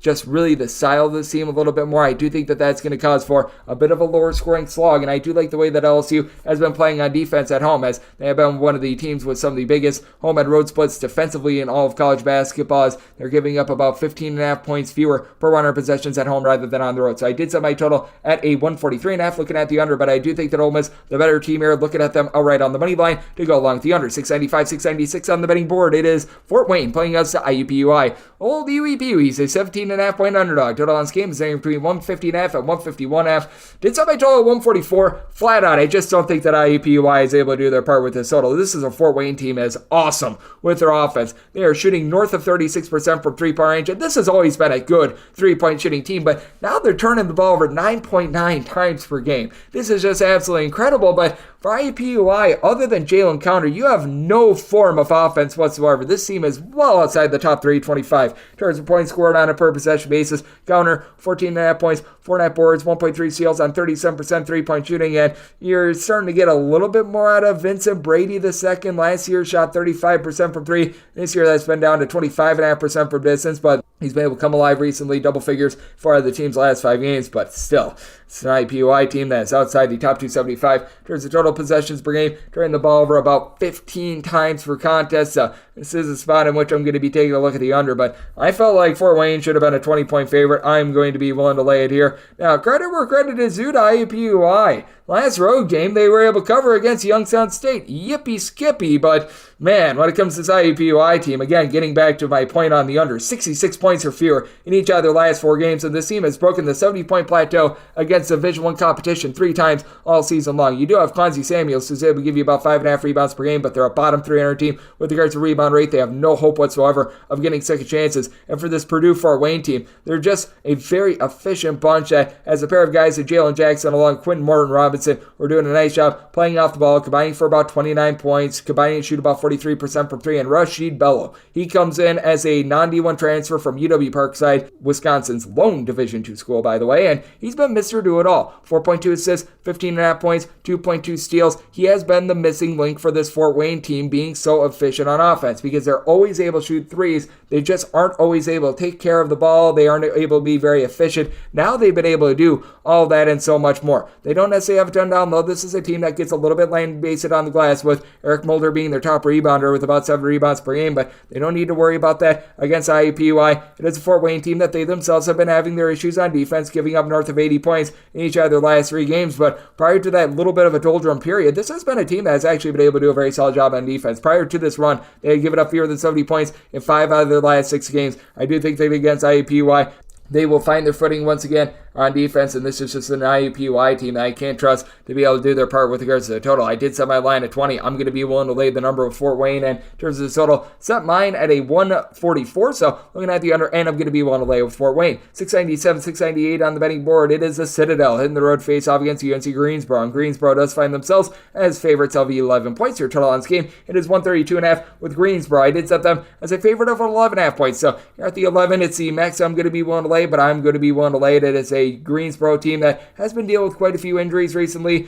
but getting Michael Brown-Jones back to the fold, I think is absolutely massive for this team. He has been a do-it-all stat sheet stuffer, has been able to supply the team with 17 plus points per contest, chip it in their 7 boards, shoots it at well north of 40% from 3-point range as well. While the offense has been able to ascend for Greensboro, I do have to say it has been a declining defense. They are now outside the top 150 in terms of points allowed on a per possession basis, going up against a Citadel team that is one of your better mid-major rebounding teams in all of college basketball. And a big reason why has been the transfer of Vanderbilt big man Quentin Malora Brown. He's been able to do a nice job down low, give you about 9.5 boards, 7.5 points, tries to pop threes, doesn't shoot them very well, but is able to give you a block and a half per contest. It is a Citadel team that has actually been better on the road with their defense rather than at home, giving up 4.2 points fewer per 100 possessions, actually 4.7 points fewer per 100 possessions in a roadside shoot court environment rather than at home. And big reason why is that they are 85th in the country in terms of overall rebound rate. Meanwhile, Greensboro 237th in the country with this regard. But for the Citadel, I do think that they're going to have a tough time guarding the Langley brothers, as you've got Keyshawn Langley as your main scorer, 13.5 points, 3 assists, shooting 36% for 3-point range, and then Kobe Langley,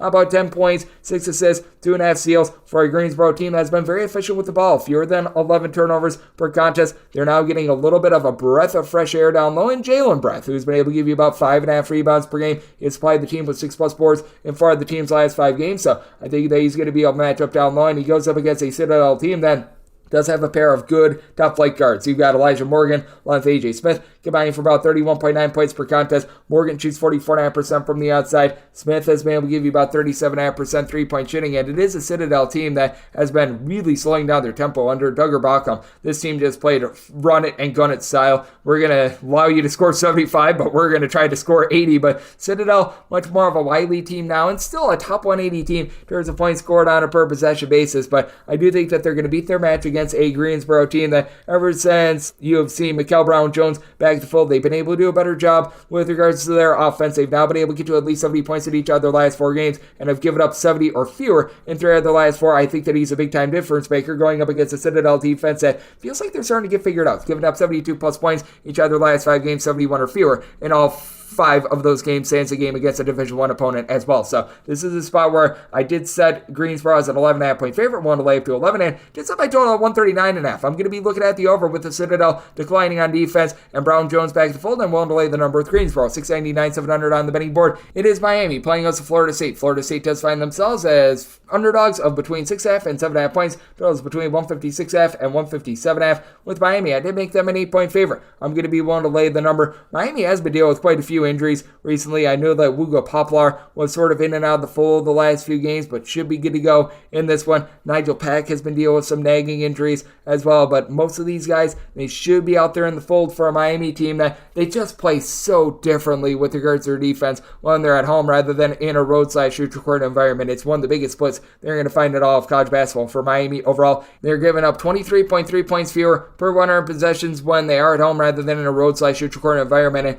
this has been a top 75 team in terms of turnovers forced on a per possession basis, going up against a Florida State team that they are outside the top 100 in terms of points allowed on a per possession basis. And it is a Florida State team that they do get a little bit loose with the ball, a little bit over 12 turnovers per game. Now, I will say this about Florida State. They are really bumping up their tempo. This has been one of the fastest teams in all of college basketball this year, currently clocking in the top 75 in terms of total possessions per game. And I do think that they're going to be continuing to look to bump up the tempo. And this is a Miami team that they themselves are really not slowing down for anyone as well. 15 54th in the country in terms of total possessions per game. And the big bugaboo for Florida State is that they just have not been able to guard the three-pointer, going up against a Miami team that does rank in the top 20 nationally with regards to their overall three-point shooting percentage. Florida State, as a matter of fact, 219th in all of college basketball in terms of opponents' three-point shooting percentage. And to the credit of Miami, they're 23rd in the country. I think that there's going to be some decline with that. And this is a Florida State team that they really don't live and die by the three ball. You do have Darren Green, who's been able to do a tremendous job, giving this team about 12.5 points, shooting 40% from three-point range. And Primo Spears is a volume scorer. Last year, when he was over at Georgetown, he was the team's top scorer, being able to supply the team with 16 points per contest, but has never been a good three-point shooter to start with. So I do think that this Florida State team is going to look to knife the ball down low. Problem for them is that they're going to have to go up against Ochad Omier, who's giving you 17.5 points, 9.5 rebounds per game. And then for Miami, you've got everyone just bombing it away from three-point range. Out of your top 6 scorers, you've got all but one of them shooting at least 36.8% from three, with the lone exception being Ochad Omier, who still shoots 32% from three-point range. It's a Miami team that does turn the ball over about 12.8 times per contest. And Florida State, they do generate about 9 steals per contest. They're able to turn some defense into offense. And to the credit of Florida State, this has been an offense that has been looking much better recently as well. They've been able to get to at least 75 points in 4 of their last 5 games. It is a Miami team that they themselves have certainly been getting gashed on defense, giving up at least 80 points in 3 out of their last 4 games. But this has been a Miami team that has been a massive constant with their offense all season long. This team has gotten to at least 75 points in all but 2 out of their last 8 games. I think that you're looking at a high-scoring expose, and with Florida State's inability to be able to guard the 3, that's going to allow Miami to be able to get the job done, and along with that, having no Chad Omier to be able to win the battle down low. So I did set Miami as an 8-point favorite. I'm going to be willing to lay the number, and in terms of this total, I did set mine at a 160, so also looking at the over. 701, 702 on the betting board. Staying out there in the ACC, it's Virginia playing against Virginia Tech. Virginia Tech is an underdog of 3 points, with your total at 123.5 to 124.5. I'm seeing some stray 3.5s out there as well, and that's important because I did set my number at a 3. At a 3.5, that is my buy point on Virginia Tech. This Virginia Tech team has been able to do a relatively solid job down low, with Lynn Kidd being able to lead the way. You were wondering what they were going to do without Justin Mutz, who was so versatile, and he's been able to do a nice job filling that void. 15 points, 7 boards, not quite the facilitator and everything like that Mutz was, but for Virginia Tech, after they were really lacking to begin the season in terms of their overall offensive efficiency, it's really come along for the ride for them. You've got Sean Padula giving you 4 boards, 4 assists, 16 points per contest, shooting 39% from three-point range. Big key here for Virginia Tech is going to be taking care of the ball. You've got a Virginia team that, in terms of turnovers forced on a per-possession basis, is a top 20 team in all of college basketball, but Virginia Tech, unlike the past years, they've been a much better rebounding team. They're 63rd in all of college basketball with regards to rebound rate. Virginia is 261st in the country with this regard, and this is a Virginia team that right now has one guy on the roster that gives you north of 3.6 rebounds per game. Ryan Dunn, who's able to get her done, 9.8 points, 6.6 boards. He, along with Reese Beekman, have both been able to give you north of 2 steals per contest, so that has been pretty tremendous. But we've also got a Virginia team that has some pretty massive splits of their own in terms of their three-point shooting. It's overall for the season, they do shoot 35.8% from three-point range, but you'll notice they shoot north of 40% from three-point range at home. In a road/shoot-your-court environment, this falls below 32%. I don't think it's necessarily because of the home court environment, which, by the way, it is very tremendous. Virginia has a great home crowd out there in Charlottesville. That said, you look at who they played out of conference at home, and they played absolutely nobody. And their first ACC conference play to begin the new year was against Louisville. So that is a big reason why Virginia has these massive splits. And I do think that Virginia Tech is going to be able to go in there, and they're going to be able to give them a nice fight. You saw if Hunter Couture is able to give you 13.5 points, shooting about 41% from three-point range. Also in a nip-and-tuck game for Virginia, they're shooting below 67% at the free throw line. That has to have you very concerned with a Virginia team that, once again, big-time home and road splits with regards to their defense, giving up more than 20 points fewer per 100 possessions at home rather than on a road/shoot-your-court environment for Virginia. They allow 39% three-point shooting in a road/shoot-your-court environment compared to 24% at home. I do think that at the end of the season, there's going to be a nice home and road split, but still, again, I think that this is due to the lack of competition that they played at home. I do think that Virginia Tech is going to be able to hold in there. Set my line at 3, so being able to get 3.5, I'm going to be willing to take a look at the points. I think that this Virginia defense has been really really hopped up on the fact that they played some really bad teams, and I really like what I'm seeing out of this Virginia Tech offense, the way that they've been able to execute, as now they've gotten to at least 70 points in 4 of their last 5 games, and you've got a Virginia team that they themselves have given up at least 66 points in 3 of their 4 games beginning ACC play. So semi-total 127, looking at the over, and we'll take north of 3 here with Virginia Tech. 7-3, 7-4 on the betting board. Southern Miss is going to be playing against Arkansas State. Arkansas State between a pick 'em to a 1-point favorite, and your total on this game is anywhere between 150 and 150.5, and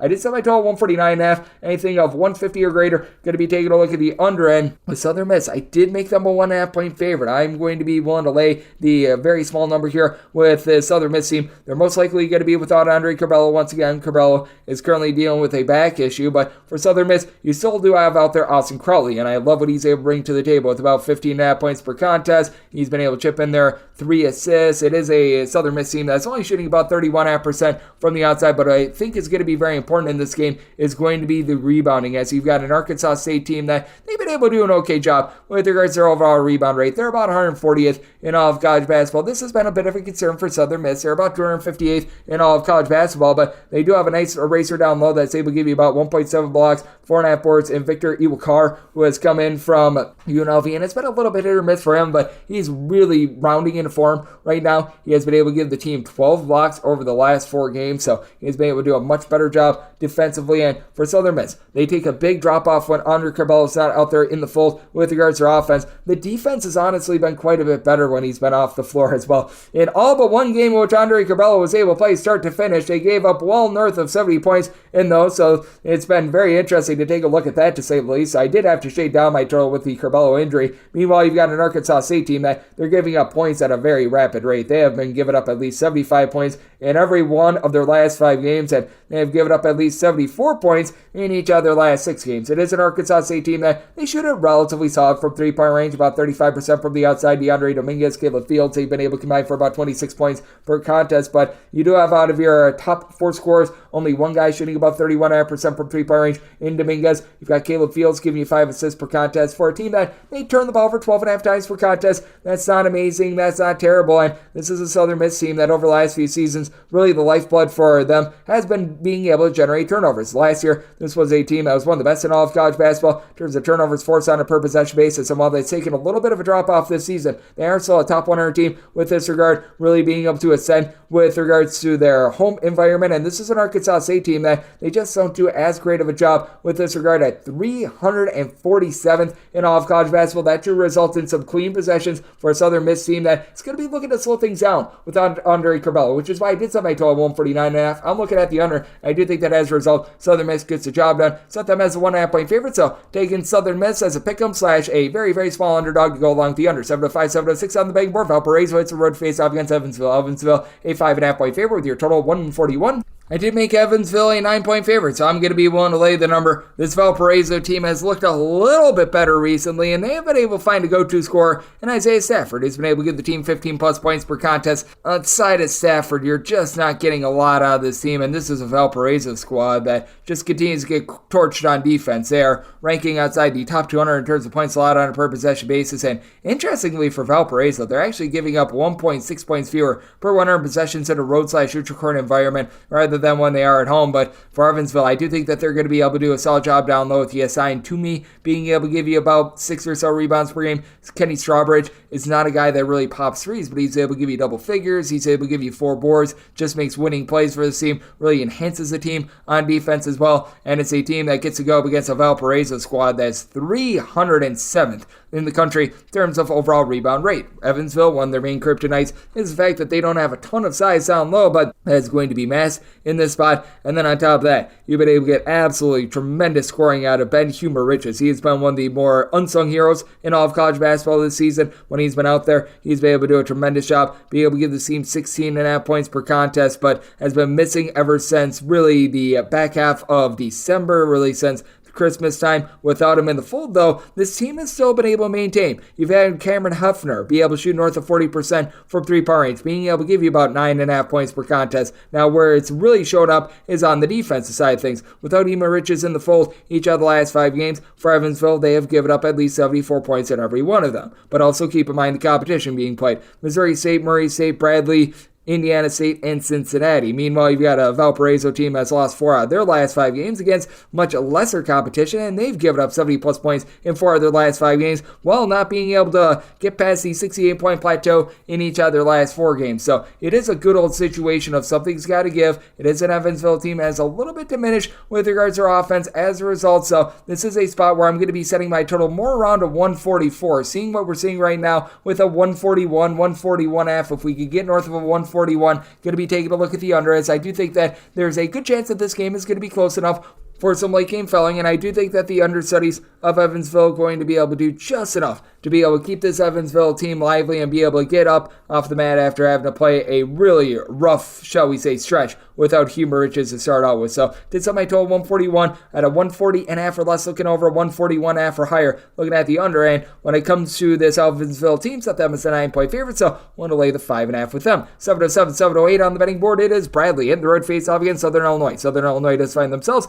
as a 1.0 underdog, seeing a 1.5 out there as well. Totals between 134.5 and 135. And I did set Southern Illinois as a 3-point favorite. I'm going to be taking a look at them outright on the money line. Now for Bradley, after they had just a rough start to the season, this team is now rolling 6 straight wins, and in this 6-game win streak for Bradley, they have given up fewer than 65 points in every single one of these games. As a matter of fact, for Bradley, they have allowed north of 70 points just once in their last 8 games. So this team has really been able to rise up on defense, but you've got a Southern Illinois team that they are very comfortable playing defense-oriented slogs of games, as Southern Illinois in the bottom 50 in terms of total possessions per game. Southern Illinois in their own right, a top 90 team in terms of points allowed on a per possession basis, and they do get a nice bump at home, giving up 12.9 points fewer per 100 possessions at home rather than in a road/shoot-to-corner environment. And they've got one of the best scorers that you're going to find in all of college basketball, and that would be Xavier Johnson. Xavier Johnson has been able to do tremendous work with 24 points, 6 assists, shooting 43.5% from three-point range, has been absolutely on fire all season long, and now he's getting a little bit more help from his friends as well, as you've got Clarence Rupert down low, who's been the team's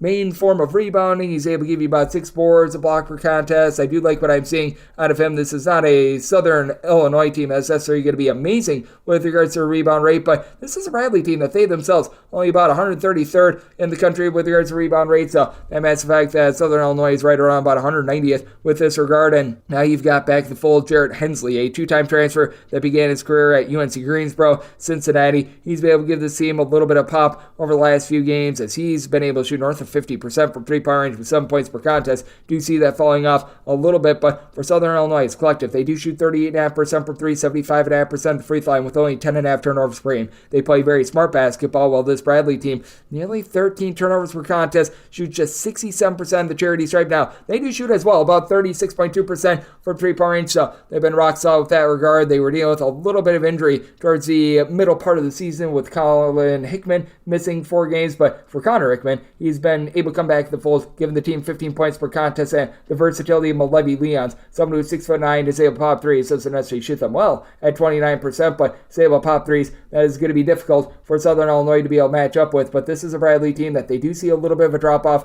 with their offense when they're away from home. They shoot about 38.5% from three-point range at home, closer to 35% on the road, and then just in terms of the points scored on a per possession basis, that does fall by about 8.6 when they're away from home. I do think that Southern Illinois is going to be able to Xavier Johnson be the best player in this game. I do think that they play just well enough on the glass to be able to win that battle as well, and it's a Southern Illinois team that stands that game against Drake. They come in very good defensive form as well. This has been a squad that has now given up 70 points or fewer in all but one of their games since the beginning of the month of December, so I do think that you're going to get a low-scoring affair despite the fact that Bradley comes in hot with their offense, 77-plus points in each of their last 4 games. It did set my total 131, looking under, and going to be taking Southern Illinois outright on the money line, made them a 3-point favorite. 709, 710 on the betting board. It is UAB playing out to Tulane. Tulane does find themselves in a pick'em game / as a 1-point favorite. Totals between 164.5 and 166. I did set my total at 166, so seeing mostly 165 or so. I'm going to be taking a look at the over. This has been a Tulane squad that has been absolutely running it and gunning it this season. A top 15 team in terms of total possessions per game, and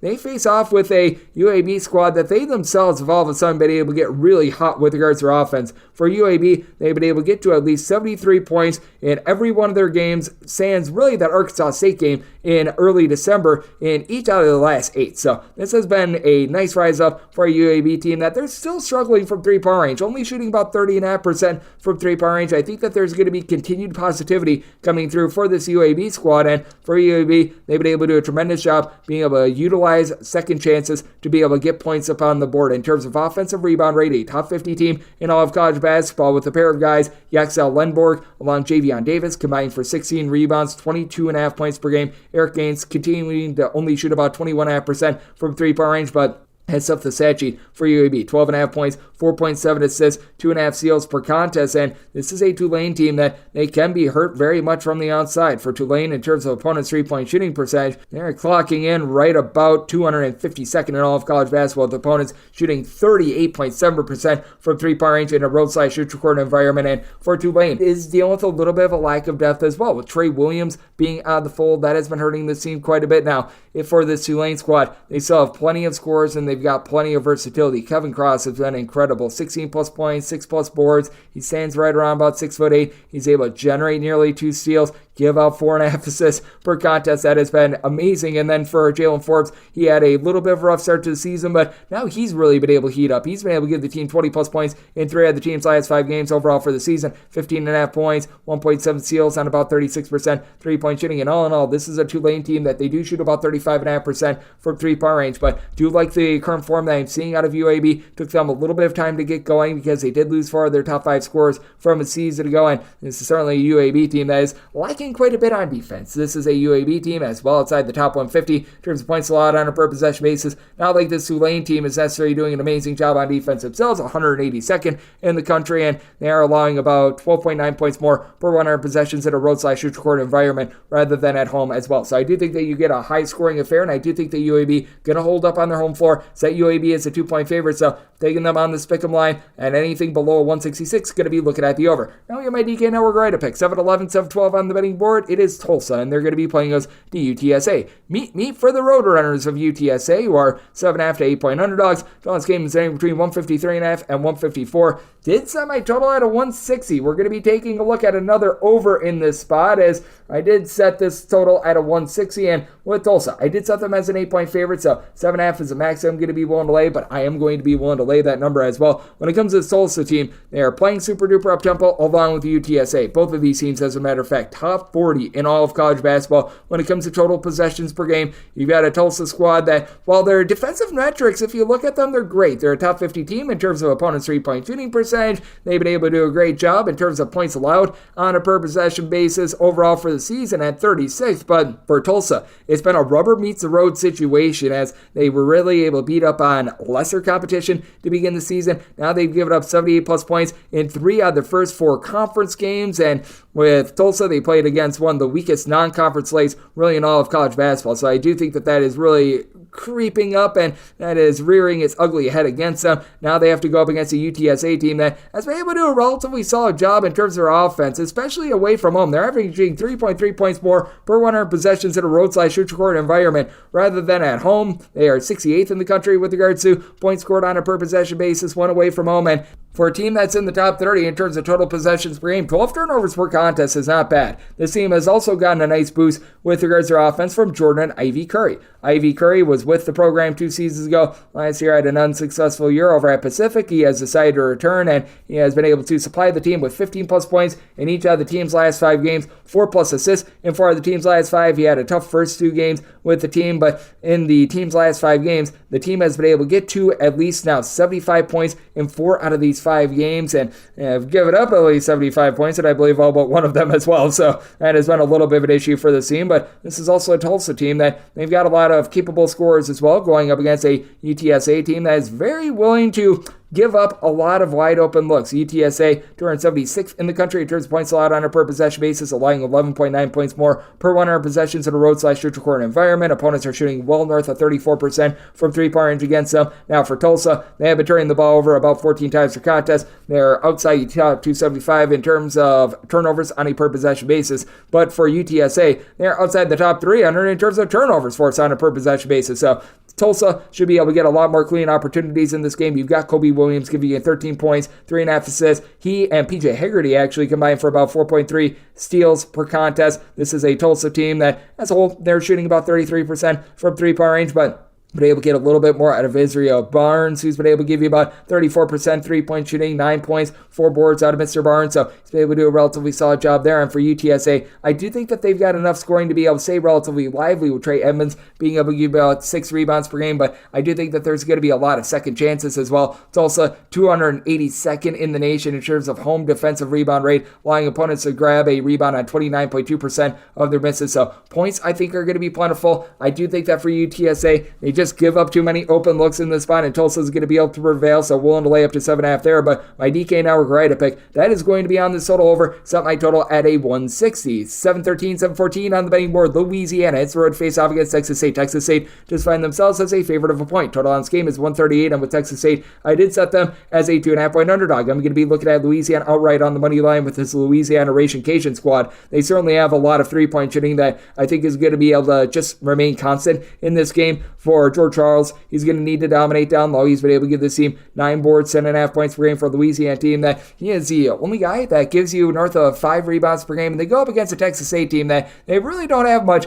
other than their rebounding. And even for the rebounding, they were relying upon Tyrell Morgan coming into the season to be their main guy. He got injured, so I mean, this team is about 149th in the country. Texas State is with regards to their rebound rate. Should probably be a little bit higher. Meanwhile, you've got a Louisiana team that's hovering right around about 297th, but they make up for it with the fact that they shoot 36.7% from three-point range, with Kobe Julian being able to give you 17.5 points, shooting 38% from the outside. It's a Louisiana team that's relatively mid-tempo, and the way that they've been able to offset a lot of their woes in terms of the boards is by being able to generate turnovers. This team has been able to do a great job of being able to generate live ball turnovers, about 8.7 steals per contest out of them for Louisiana. In terms of turnovers forced on a per possession basis, a team that clocks in number 30 in all of college basketball, and you've got Kentrell Garnett shooting north of 40% from three-point range for a third consecutive year, while the team is also a top 15 team in all of college basketball with regards to opponents' three-point shooting percentage. So they've been able to do a good job hunkering down there. You've also got the best facilitator in this game in Thamus Folks, who's able to give you 4.5 assists to about 2.3 turnovers per game. He doesn't necessarily shoot it well from three-point range, but everyone else around him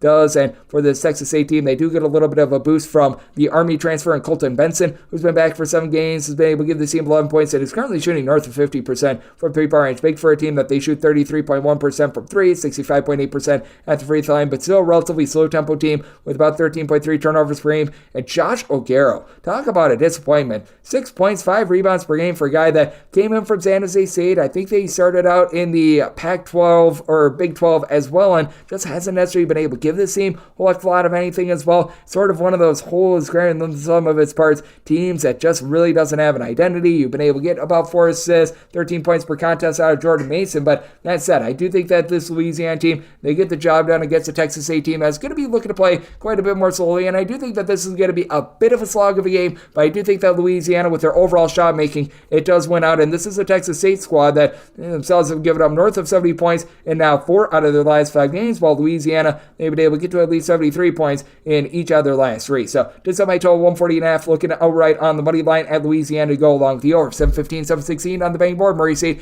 it's a road face-off against Illinois. Chicago, UIC is anywhere between a pick-em to a 1-point underdog. Your total on this game is between 138.5 and 139. I did make Murray State the 2.5 point underdog in this spot, so I'm going to be taking a look at UIC as a pick'em / a very, very small money line underdog. It's a UIC squad that has seen their defense start to regress a little bit. They were just doing an absolutely amazing job to begin the season in terms of opponents' three-point shooting percentage. That said, this has still been a team that has been very much consistent with regards to their defense, and they're still doing a good job of not allowing teams open looks, as UIC 57th in all of college basketball in terms of points allowed on a per possession basis. Very interestingly, they're giving up 7 more points per 100 possessions at home rather than in a road/neutral court environment, and they go up against a Murray State team that is right now 217th in all of college basketball in terms of points allowed on a per possession basis, and they are giving up 4.2 points fewer per 100 possessions in a road/neutral court environment rather than at home. But for UIC, I think that the guy that's going to be unguardable for them is going to be Isaiah Rivera, who's been able to lead the way with 14.5 points on 39.5% three-point shooting. Now, for UIC, if you do have a little bit of trepidation, they do shoot just 65% at the free throw line, but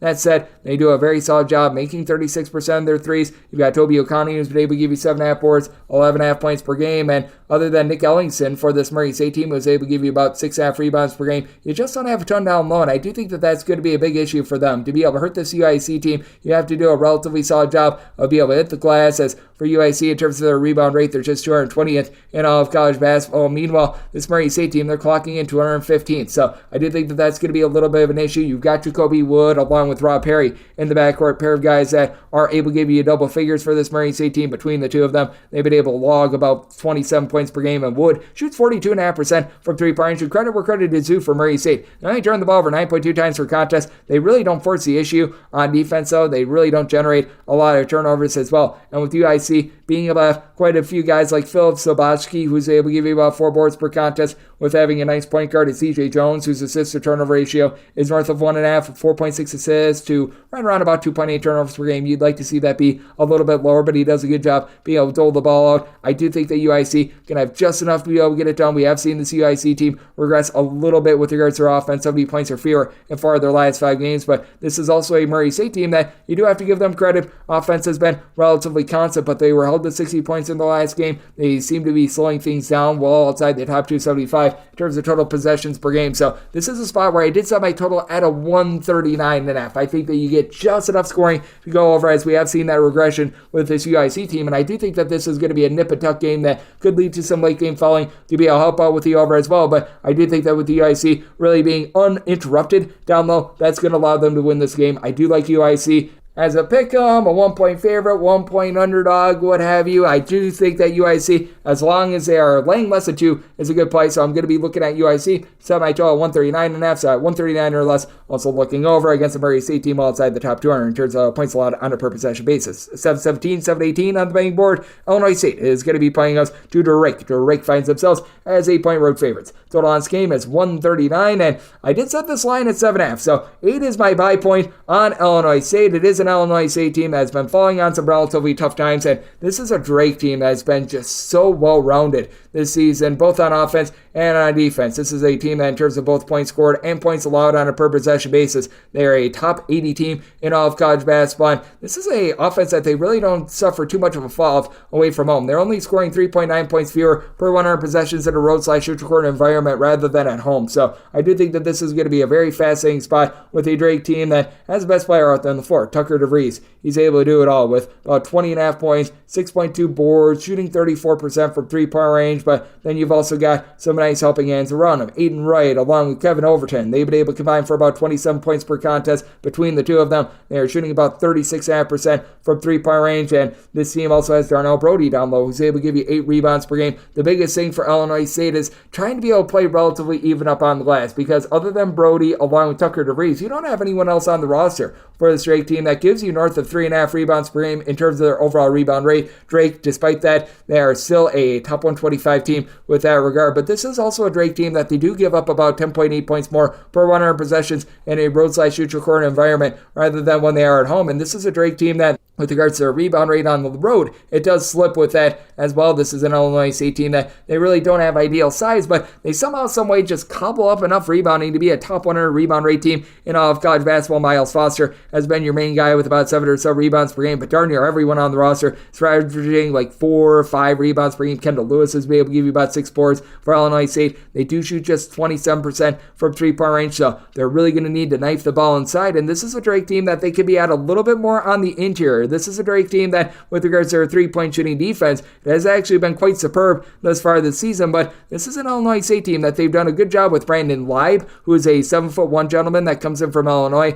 will be able to guard down low, and it is a Drake team that is 238th in terms of opponents' two-point shooting percentage, allowing opponents to make 56.1% of their two-point shots in a road/neutral court environment. So I do think that that's going to keep Illinois State in this game. It's an Illinois State team that is turning the ball for about 12.3 times per contest. Not great, not terrible with Dalton Banks becoming a much better ball handler with nearly 4 assists per contest along 10 points. So here at an 8 or more, going to be taking a look at the points with Illinois State. And I did set my total at 137.5. Both of these teams are rather slow with regards to their tempo. Drake outside the top 200 in terms of total possessions per game. And I do think that Illinois State going to be looking down low, not looking at 3. So looking at the under and going to be taking the points with Illinois State. 7-19, 7-20 on the betting board. Oklahoma plays host to West Virginia. West Virginia does find themselves as an underdog of 13 to 13.5 points total on this game, fighting anywhere between 143 and 144. And did set my total at 143. I'm going to be taking a look at the under. It's a West Virginia team that with Kirk Crease, with Raekwon Battle, all these guys back at the fold, they've been looking to play a little bit more rapidly, but I do think that the home court environment and tenor of this game is going to be leading to some issues for West Virginia, and I'm going to be one to lay with Oklahoma. I do think that them getting bumped from the top 10, losing that game against Kansas,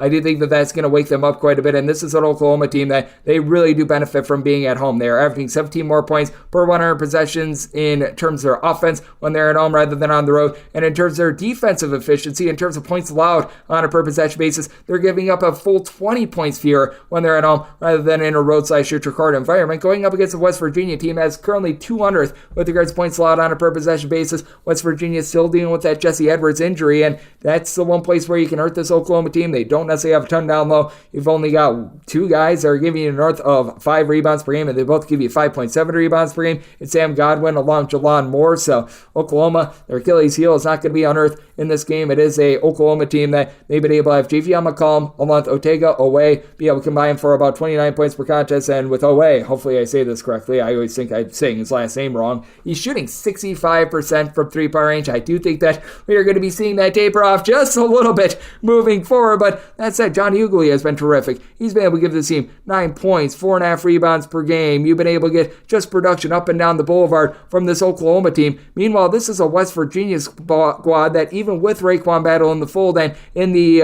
6 games that he's been back, he's been averaging 20.5 points per contest. It hasn't really resulted in great results because the defense has now went down the toilet bowl. For Raekwon Battle being in, the team has given up 73 plus points in 5 out of their 6 games with them. The lone game was the first game when they played against Radford and lost outright on their own floor. Kirk Reza continues to have some turnover woes. He has been able to give the team 5 assists, but also 3 turnovers per contest, so he makes a great play, but he also makes a boneheaded play as well. That's just the experience that you're going to get with our good friend Mr. Kirk Reza. You've had Quinn Slesniski be able to shoot in the low 30s from 3-point range, but it's a West Virginia team that as a whole, they are shooting just 30.8% from 3-point range as well. You've got your issues there going up against an Oklahoma team that has been able to do a good job of being able to lock down from 3-point range. Had a little bit of a rough go of it against Kansas over the weekend, but that said, this is still an Oklahoma team that is 7th in all of college basketball with regards to opponents' 3-point shooting percentage. West Virginia, they are 212th with this regard. I do think that this is going to be domination and a bounce back spot for Oklahoma. So I did set Oklahoma as a 15-point favorite. I am going to be willing to lay this number, and did somebody total 143. I just don't think that this West Virginia team is going to be able to do their part with this total, so I'm going to be diving in on the under, and I'm going to be willing to lay with Oklahoma. 721, 722 on the betting board. Texas,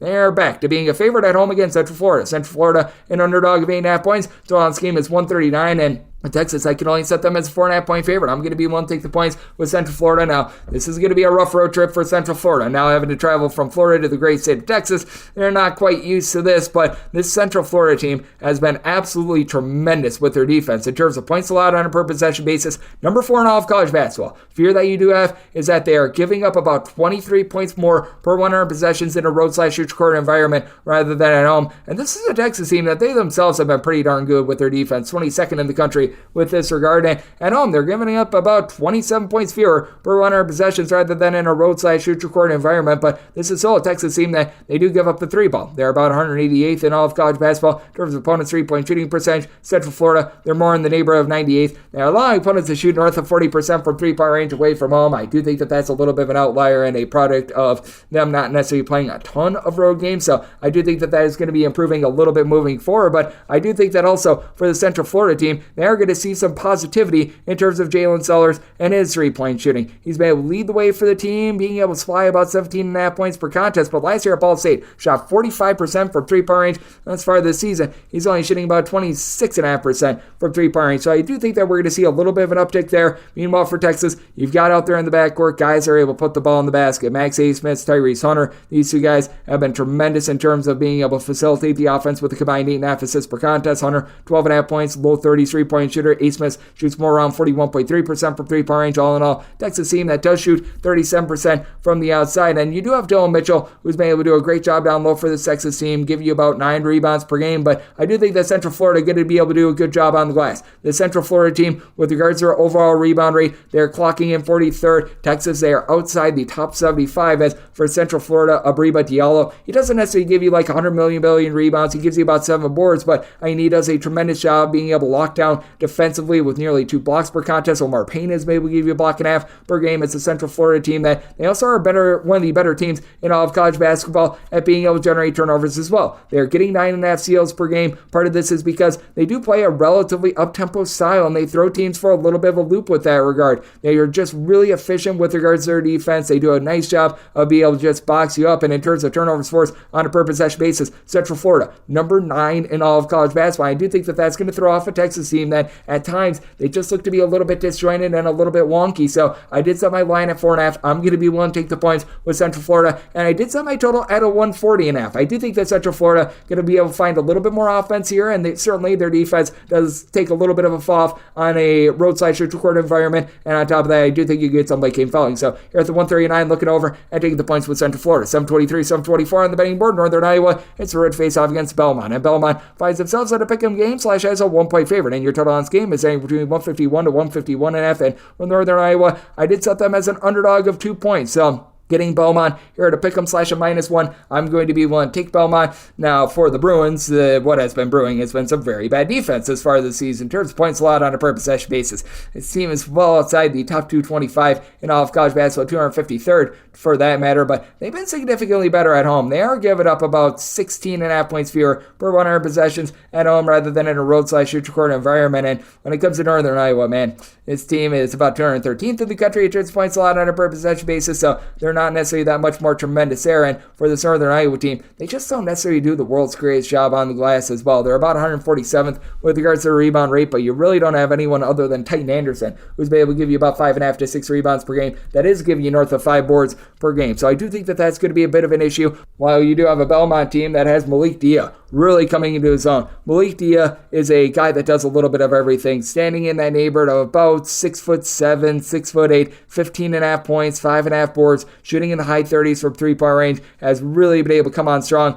towards the back half of the season. And they go up against a bunch in Northern Iowa that has had Bowen Bourne really being able to have a nice surge recently. He had a rough start to the season. I'm thinking that he had to be going through an injury or something like that, and has had just 21 points combined in his last 2 games. But all in all, for Bowen Bourne, this guy has been able to give you north of 15 points in now 5 out of the team's last 7 games. Still not necessarily the world's most efficient shooter, as from 3-point range as far as this season, about 33.5%, but he does shoot 96% at the free throw line for a Northern Iowa team that does a good job of being able to find quite a bit of offense. They do have someone that stands right around 6'10", 6'11", Jacob Hudson. Need to see a little bit more than the 4 rebounds that you've been able to get out of him. But this has been a Belmont team that, other than when they were playing against Indiana State, the defense has been a little bit improved. The Indiana State game, that was a little bit less than savory, but that said, they have given up now 73 points or fewer in 4 out of their last 5 games. You've got Kate Tyson, who has all sorts of versatility. He and also Jacoby Gillespie are both giving you about 16 points per contest, and Tyson right around about 6'7", is able to shoot 40% from 3 for a Belmont team that overall does shoot 37.5% from the outside, and they do get to go up against a Northern Iowa team in which their perimeter defense has been, shall we say, not so terrific in terms of opponents' 3-point shooting percentage. 310th in all of college basketball. So did set Belmont as a 2-point favorite. Going to be willing to take a look at them on this pick 'em line / laying a point. And with regards to the total, did set it at a 150. I do think that Belmont is starting to improve a little bit defensively, and they'll do a good job holding Northern Iowa to 1 and dones, and Northern Iowa still not a super up-tempo team. So looking at the under, and going to be willing to take Belmont in this ordeal. 725, 726 on the betting board. Northwestern plays Western Maryland. Maryland does find themselves as underdogs of 3.5 points. Totals between 128.5 and 129, and I did set Northwestern as a favorite of 5 points. I'm going to be willing to lay this number. It is a Northwestern team that does get a nice bump up from being at home, and for Northwestern, they have fallen outside the top 100 in terms of points allowed on a per possession basis. Big reason why has been their 3-point shooting defense. They're allowing opponents to shoot 36.6% from three-point range in a road/neutral-court environment. Fortunately for them, they're going up against a bottom 40 team in terms of three-point shooting percentage in Maryland. Now, both of these teams actually do a relatively solid job of being able to generate some turnovers. For Northwestern and Maryland, both of these teams do rank in the top 50 in terms of turnovers forced on a per-possession basis. And this is a Maryland team that, while they are a team that is outside of the top 125 in terms of opponents' three-point shooting percentage, in terms of percentage of shots that they allow opponents to take from three-point range, they're actually a top 25 team in all of college basketball. They do a good job of not allowing you to take those threes, and that's in terms of percentage of shots that do come from three-point range. Meanwhile, you do have yourself a Northwestern team that they do such a good job of being able to take care of the ball. With Northwestern, they are a top 20 team in all of college basketball in terms of fewest turnovers on a per-possession basis. You've gotten a lot of production out of Bowie over the last few years, and he is leading the team once again in scoring. Has been able to supply 18.5 points, 5 assists to about 2.3 turnovers per game for a team that does shoot 37% from three-point range. Now, the issue that you do have with this Northwestern team, they're going to get plowed on the glass. This team is well outside of the top 200 in terms of overall rebound rate. Brooks Barnhizer is the only guy on the roster that gives you north of 4 rebounds per game. He's been able to supply right around about 7 rebounds per game, and this is a Northwestern team that, with regards to being at home, it does provide a lot more offense for them. They have been able to get about 17 more points per 100 possessions at home rather than in a road/neutral-court environment, and this Maryland team shooting sub 27% from three-point range when they're away from home. That is going to be a big giant issue going up against a Northwestern team that does shoot 38.7% from three-point range at home. I do think that Julian Reese is going to do a solid job for this Maryland team down low. He's been able to supply the team with nearly 10 boards, 14 points per contest, and Jameer Young, he does it all. 4 boards, 4 assists, steal and a half, 20 points, 33% three-point shooter, but that lack of outside shooting, I think, is going to be costly, and a Maryland team that does rely quite a bit on turnovers, I don't think that they're going to get as many in this spot against a Northwestern team that does a really good job of being able to take care of the ball. So a circumstance where I am going to be taking a look at Northwestern, laying the number, set them as a 5-point favorite, and with regards to the total, did set mine at a 131. So I'm going to be taking a look at the over. I do think that this is a close enough game for late game felling, and I'm going to be taking a look at Northwestern. 727, 728 on the betting board. Providence, it's a road face-off against DePaul. DePaul does find themselves as an underdog of 9.5 to 10 points at home. Total on this game between 139 and 139.5. Seeing straight 138.5 out there as well. With Providence, set them as a 9.5 point favorite. So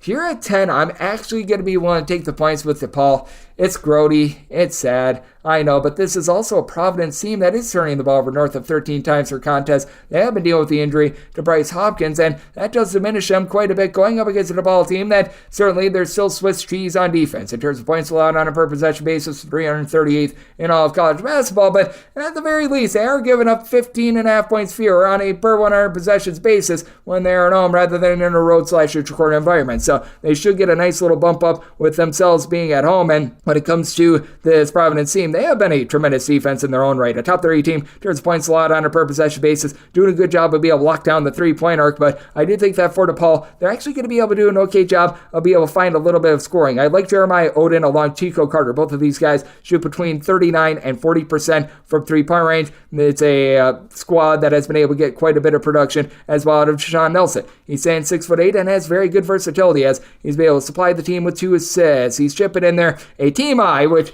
it's really sad when you say team high for this, 4.4 rebounds per game going up against a Providence squad that is certainly going to be having the upper hand there. Providence about 107th in all of college basketball with regards to rebound rate. DePaul, they are well outside the top 250. As a matter of fact, they're outside the top 320. So that's going to be a little bit of a tough ordeal. But that said, when it comes to this DePaul team, now you've been able to get a little bit more recently in terms of facilitation. Jaden Henley, he's been able to give you a few assists. He had 5 assists and 17 points in that loss against Georgetown about a week or two ago. So I do like what I'm seeing there. And this is a Providence team that, without having out there in the fold Bryce Hopkins, the defense has been diminished a little bit. They've now given up 69 plus points in 4 of the team's last 5 games. Offense has been a little bit stagnant as well, 65 points or fewer in 3 out of their last 4 games. You do have Devin Carter. He's a nice do-it-all player that's able to give you 17 points, 8.5 boards, 3 assists, shooting about 37.5% from three-point range. But it is a Providence team that, again, they turn the ball over a lot. They don't necessarily have a ton of depth. Without Hopkins in the fold, you've got 4 guys that give you north of 8.5 points per game and nobody else that really gives you north of 4. So I do think that this is actually a really good spot for DePaul to be able to hold in this game despite the fact that they're going to lose a battle on the glass. It's at my total 135.5. I do think that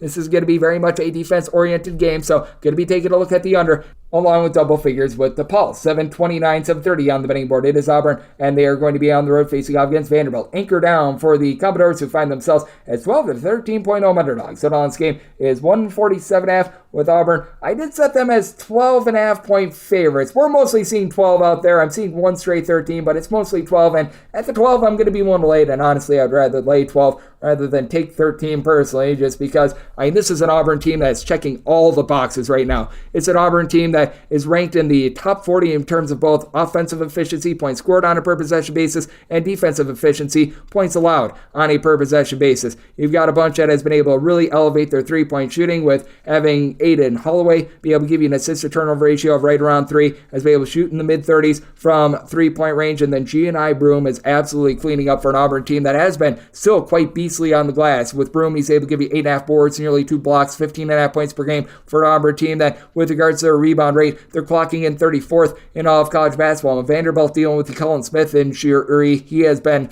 really lost for this team. It's a Vanderbilt team that's just 183rd with regards to their overall rebound rate. Vanderbilt outside the top 200 in terms of points scored on a per possession basis. They shoot as a collective below 30.5% from three-point range. And I do like what Ezra Magnon has been able to do for the squad. He's able to give you 16 points, 3.5 assists, has shot throughout his career in the mid-30s from three-point range. And you've got Kazos Kamacheros, who comes in from South Dakota. He's been able to shoot nearly 40% from three-point range as well, but it's a Vanderbilt team that's 260th in the country in terms of points scored on a per possession basis. They do get loose with the ball when the ball is not in the hands of Magnon. Meanwhile, you've got for Auburn many different ball handlers. You've got someone like a Trey Donaldson, who's been able to do a tremendous job being able to give this team right around about 3.5 assists per contest for Auburn. You also have down low someone like a Dylan Cardwell, who's able to give you 4.5 boards, 1.5 blocks per game. I swear this team is Noah's Ark because they've got 2 of everything. Meanwhile, Vanderbilt, they're just looking for a starting 5 at this point. It's Tyron Lawrence. He's been able to give you 13.5 points, 5 boards. He's leading the way down low. Van Allen Lubin has been able to give you a little bit more as well, but for Vanderbilt, it just really has been a rough state of affairs for this team. The defense is once again getting gashed. As for this Vanderbilt defense,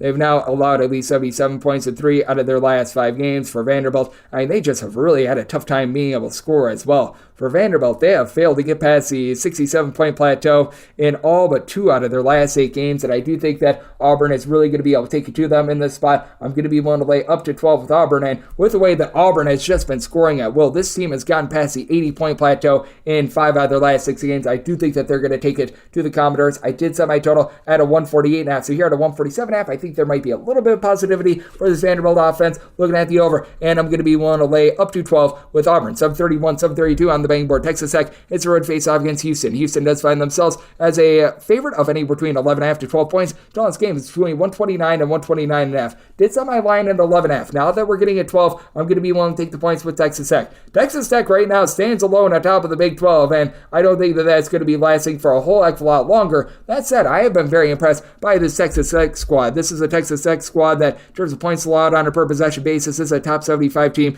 in all of college basketball. They are playing that Grant McCasland style, really slowing things down, and for Pops Isaacs, he has been a really nice floor general for this team with about 3 assists, 16.5 points per contest, playing in concert very well with Joe Toussaint, who's been able to give you 4 assists per contest, and it's a Texas Tech team that they shoot about 35.5% from three-point range. I do think that this is going to be a hard-nosed grinder of a game on defense. I did set my total at a 129.5, so now that we're getting down to about a 129, that's my max buy point on the over, but I'm going to be taking a look at the overs. I do think that Houston's defensive numbers build very much on the fact that they played against, shall we say, lesser competition. Now, Houston is playing very, very slowly. They are outside the top 275 in terms of total possessions per game, but the Texas Tech offense has really been able to come alive as well. They do a nice job of being able to give themselves second chances, with Warren Washington being able to do a solid job along with Darion Williams of combining for about 15 to 16 rebounds per game, a lot of those being second chance rebounds. On top of that, you've been able to get some really good three-point shooting out of Kerwin Walton along with Chance McMillan, combining for about 16.5 points and 45% three-point shooting. Meanwhile, for this Houston team, you do have LJ Cryer. He's able to bomb it very well from three-point range himself, shooting 38% from three-point range. Emmanuel Sharp, well, he has been sharp. He's been able to shoot 36.7% from three-point range. And for Houston, I do think that there's going to be a little bit of regression with their three-point shooting defense. Now, they're always a very solid team with regards to their three-point shooting defense, but there are a allowing opponents to shoot just 24.9% from three-point range at home. I think it's going to be tremendous.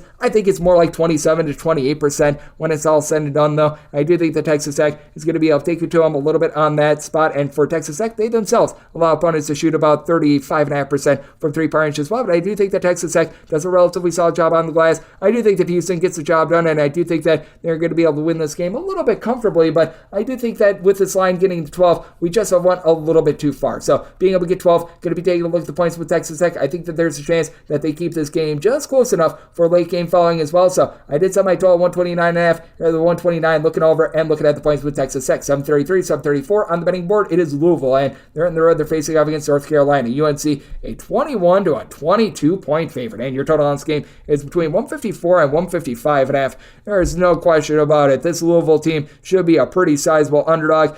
I feel like we've went a little bit too far here. I did set my line at 20, which is relatively in line with what you'd expect like Kentucky to be in terms of a favorite over Louisville as well. When Louisville went on the road and they faced off against Kentucky in late December, keep in mind this was a Louisville home game, they were a 13.5-point underdog. So if you award 3 points for home court advantage, that would be about a 20 to a 20.5-point line. So I do think that this has went a little bit extreme. It's a North Carolina squad that is going to be able to do a tremendous job down low. Armando Bacot being able to give you a double-double, but now he's got help down low with Harrison Ingram being able to give you 8 boards, 2.5 assists, steal and a half. He's been very versatile for a North Carolina team that all of a sudden their defense is actually prevalent and it's actually functioning quite well. North Carolina, in terms of points allowed on a per possession basis, didn't think I'd be saying this, they're a top 25 team, so they've been able to do a nice job on that front. You've got a Louisville team that they've been able to have Brandon Hundley Hatfield actually do a halfway okay job of being able to play the glass. Now they're 254th in the country in terms of points allowed on a per possession basis, but he's been able to give the team 8.5 rebounds per game, and Mikey James has been the guy that's been able to step up. He and Sky Clark both gave you about 14.5 points per contest, but for Mr. James, 20 plus points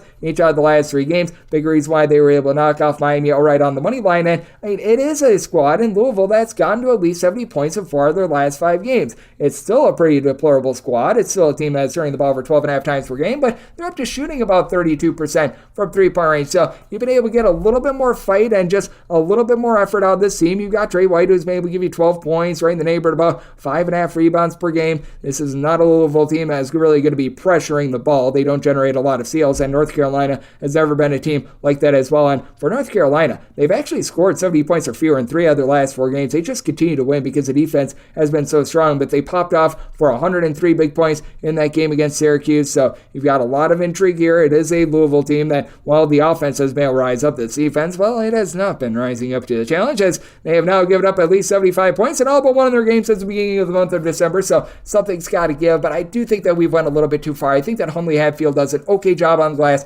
Louisville starting to pop a few more threes. Did some I told 154, so you're at a 155.5, 156. I think we've gone too far with this total. Looking at the under, I do like what I'm seeing on this North Carolina defense, but I do think that north of 20, it's went a little bit too far. Going to be willing to take the points with Louisville and the under. 735, 736 on the betting board. Arizona State plays us at UCLA. UCLA does find themselves as an underdog of 3.5 points. Seeing some threes out there as well. Totals ending between 129 and 130.5. I did set my number at a 6.5. I'm going to be willing to lay with Arizona State. This Arizona State squad certainly has their warts on offense, but ever since they've been able to get Adam Miller eligible, this has been a nice turnaround. And for UCLA, they were able to get a nice win on Sunday to stop the bleeding against Washington, but wasn't really as a result of amazing offense. They were able to get to 73 points, and that was the first time UCLA was able to exceed the 72-point plateau since they had faced off against Long Island prior to Thanksgiving. So it has been a really rough state of affairs for a UCLA team that is outside the top 250 in terms of points scored on a per possession basis. I mean,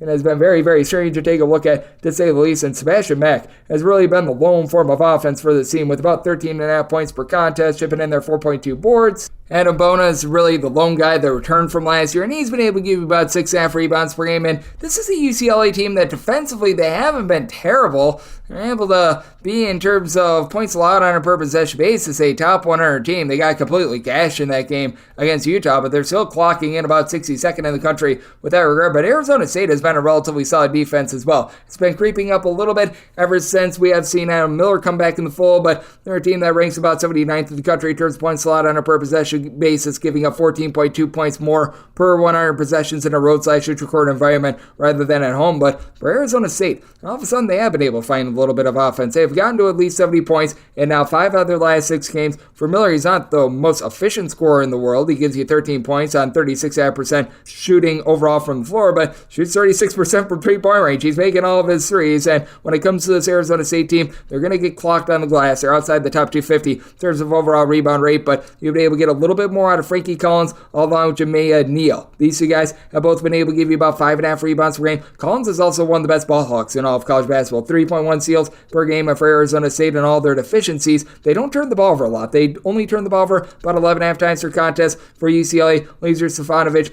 gives you about 30% three-point shooting, but this Arizona State team, they should be able to get a nice boost from the fact that this UCLA bunch, they just don't hit any threes to save their lives. 29% from the outside. That is a bottom 40 mark in all of college basketball, so I do think that Arizona State, a team that's been able to do a pretty solid job of being able to guard the three-point arc, is good to be able to hold up in this spot, and it's a UCLA team that, while they do a relatively solid job down low, they do allow opponents to shoot right around 34.5% from 3 in a road/neutral court environment. So I did set my line at 6.5. I'm going to be willing to lay it with Arizona State, and maybe I total 136.5. Arizona State has been much better with their offense recently, and I do think that they're going to be able to get to this UCLA team. So looking at the over, and I'm going to be willing to lay it with Arizona State. 737, 738 on the betting board. USC is on the road facing off against Arizona. Arizona is a favorite of 17 to 17.5 points. Totals between 158.5 and 160. I made my line 19. I'm going to be willing to lay this number. For USC, they finally showed a little bit of a lick of defense against Colorado, but then the offense just went as cold as an igloo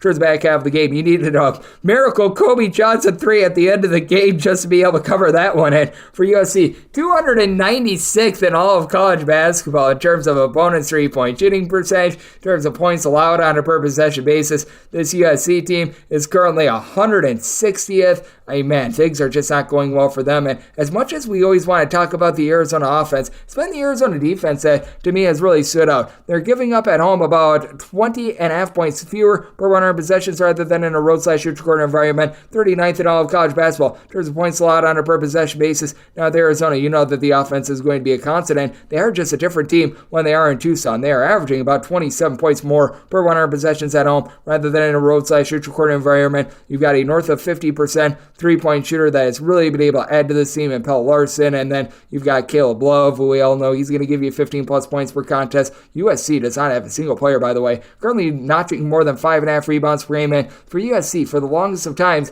this team was really able to have a forte of being able to guard down low. They would give up the three-point arc, but you know what? You knew that in the post, with Joshua Morgan giving you 2.5 blocks per contest, that they'd be able to hunker down there, but has not been the case this year with Kobe Johnson and his 4.7 rebounds per game, currently leading the way. Vincent Iwuchukwu has not developed the way that this team was hoping that they would. Now, I will say, for USC, they are shooting about 36% from three-point range with Boogie Ellis. 18.5 points, 3.5 assists, 45.5% three-point shooter, but DJ Rodman has been a bust, 7 points, is shooting 40% from three-point range, but not giving you a lot on the glass. You've got Bronny James currently notching 5 points per contest, shooting 23% from three-point range. He is not looking like a future NBA player at this point, so, it's just all sorts of awful for this team. Meanwhile, it's an Arizona team that they are going to turn the ball over a little bit just with their high-octane offense, but this team, they've got him completely covered on the glass. Umar Ballo being able to give you 7-plus rebounds per game. He should be able to win that battle. There's just so much versatility. There's just so many guys that are able to notch it from three-point range for Arizona that they should be able to dominate this game. I do think that this is going to be another one of these games where USC is going to give up 100 billion points. I do think that the USC offense is going to be better than what we saw in their last 2 games where they failed to get to 65. Prior to that, they had scored 70-plus in darn near all of their games entering into Christmas, and this is an Arizona team coming off of scoring just 70 points against Washington State, but prior to that, this team had gotten to at least 80 points in every single one of their games in the month of December leading into early January, and for that matter, this Arizona team, they have been held below 74 points just twice this far this season, actually just once this far this season. That was that game against Washington State, so I do think that the Arizona offense is going to be back in full force. Set my total 165, looking at the over, and I'm going to be willing to lay up to 18.5 with Arizona. This is the last game on the normal Las Vegas betting board before we hit the extra game. 7:39, 7:40. San Diego State plays us to Nevada. Nevada does find themselves as a underdog of 5.5 points. Total on this game is 139 to 139.5 with San Diego State. It's not the best of 4.5 point favorite, so I'm going to be willing to take 5+ here with Nevada. Nevada just does a good job of being able to execute the little things. They don't turn the ball over. They hit their free throws. They don't miss defensive assignments. Nevada is a top 40 team in terms of points allowed on a per possession basis. Not like a supreme team when it comes to being able to notch it from 3-point range or anything like that, but the squad does a really nice job of just being able to find a way to be able to operate and be able to get their offense flowing with having a pair of guys in the backcourt that have been tremendous. Keenan Blackshear has not really been able to shoot it from 3-point range, but at 6'5", it gives you 4.5 assists, 5+ rebounds to be able to chip in there about 15 to 16 points per game. And then Jared Lucas, he does a good job switching from man-to-man to zone defense on that side of things and leads the team with 17.5 points, shooting 37.5% from 3-point range for a Nevada team that they only turn the ball over 9 times per contest. They shoot about 73% at the free throw line, and this team has someone in Nick Davidson doing a nice job down low, 10.5 points, 7.5 boards per contest. And even though Nevada doesn't really have anyone outside that gives you north of 5.5 rebounds per game, I still think that they're going to do a solid job on glass. San Diego State has Jaden Ledee doing amazing work with about 20 points, 7 boards per contest, but San Diego State only about 135th in all of college basketball with regards to their rebound rate. They need more of these ancillary pieces to step up, as Nevada's actually got the better rebound rate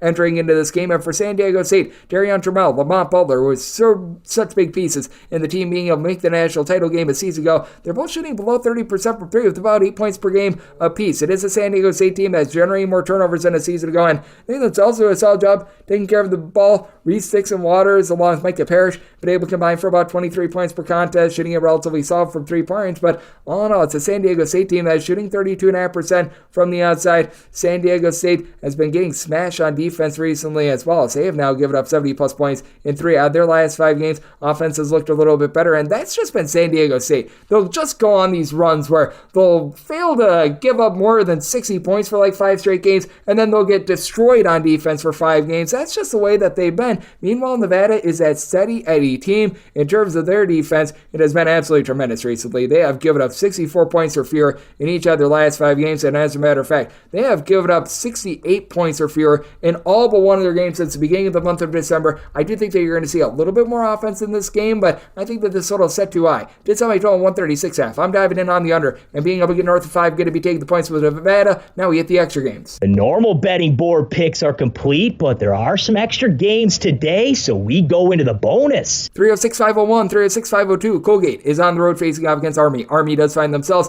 as an underdog of 8 points at home. Total on this game is 131.5, and I did set Army as an underdog of 7 points. I'm going to be willing to take the points. This is a Colgate team that each out of the last 3 years has been a top 5 team in terms of overall 3-point shooting percentage. We've seen a little bit of diminishment this year, but you do have Braden Smith, who's able to do a nice job of being able to stuff the stat sheet. 13.5 points, 5.5 boards, 36% 3-point shooter for a Colgate team that does shoot about 36.2% from distance, but I did have to set my total here at a 133. I'm going to be taking a look at the over, despite the fact that this is going to be a little bit of a lower possession game, as Colgate always finds their offense when it comes to Patriot League play. They've been able to get to 78+ points in 3 of their last 4 games, and for this Army team, they're starting to really give it up on defense. 70+ points surrendered in each of their last 2 games, and when it comes to this Army bunch, you've been able to get a little bit more outside shooting. I'm not saying it's amazing. They're shooting 32.5% from 3-point range, but got a 40% 3-point shooter. And TJ Small has been able to give you about 10 points per contest, getting a little bit more on the glass with Josh Govins being able to give you 12 points, 5.5 rebounds per game. Now they're going to have a tough time with 6'10" Keegan Records, who's able to give you in that neighborhood of about 6.5 rebounds per game. But for this Colgate team, it sounds like they do an amazing job on the glass. They're about 117th in the country with regards to overall rebound rate. It is a Navy team that they're clocking in right around 250th, but Charlie Peterson, great name, has been able to give you a little bit of rebounding, and it is an Army team that turns points a lot on a per possession basis. They're giving up about 4 more points at home rather than on the road, but they are seeing a nice uptick with regards to their offense as well. This is a Colgate team that they themselves have been a little bit vulnerable from the outside right now.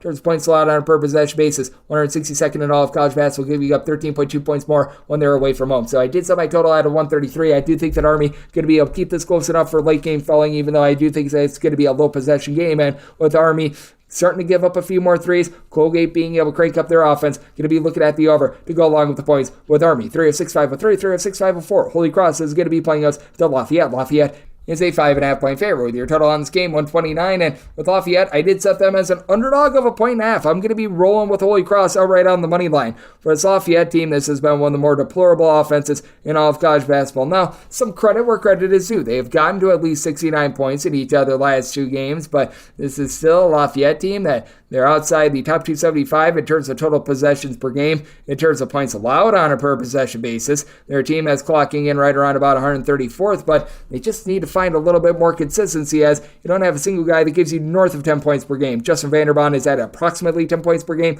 5 boards down low. He should be able to give you a little bit more than anyone else out there on the floor, 2.5 blocks as a true 7-footer, but that's it. For Holy Cross, you do have Joe Octave. He's able to stuff the stat sheet for Holy Cross in the backcourt, right around 15 points, 6.5 boards, shooting only about 30% from three-point range, and it is a Holy Cross team that they do shoot just 63% the free throw line, but they do shoot about 33% from the outside, going up against the Lafayette team that is a bottom 20 team with regards to three-point shooting percentage. They're shooting just 27.7% from the outside. This is a Lafayette team that they can be at with regards to the three-point shooting defense, allowing opponents in a road/neutral court environment to shoot 36.2% from three-point range. Holy Cross, certainly they're getting gashed from 3 as well, 349th in the country with this regard, but I do think that Holy Cross is going to be able to find a way to do just enough down low, and you don't have a Lafayette offense that really has a main guy that is able to help out this offense in the backcourt, as you've been able to have DJ Hines be able to give you about 9 or so points per contest. He's been able to give you a little bit of something. KJ Jenkins, he chips in there 8 points, 4.5 rebounds per game, and it is a Lafayette team that each of your top 4 scorers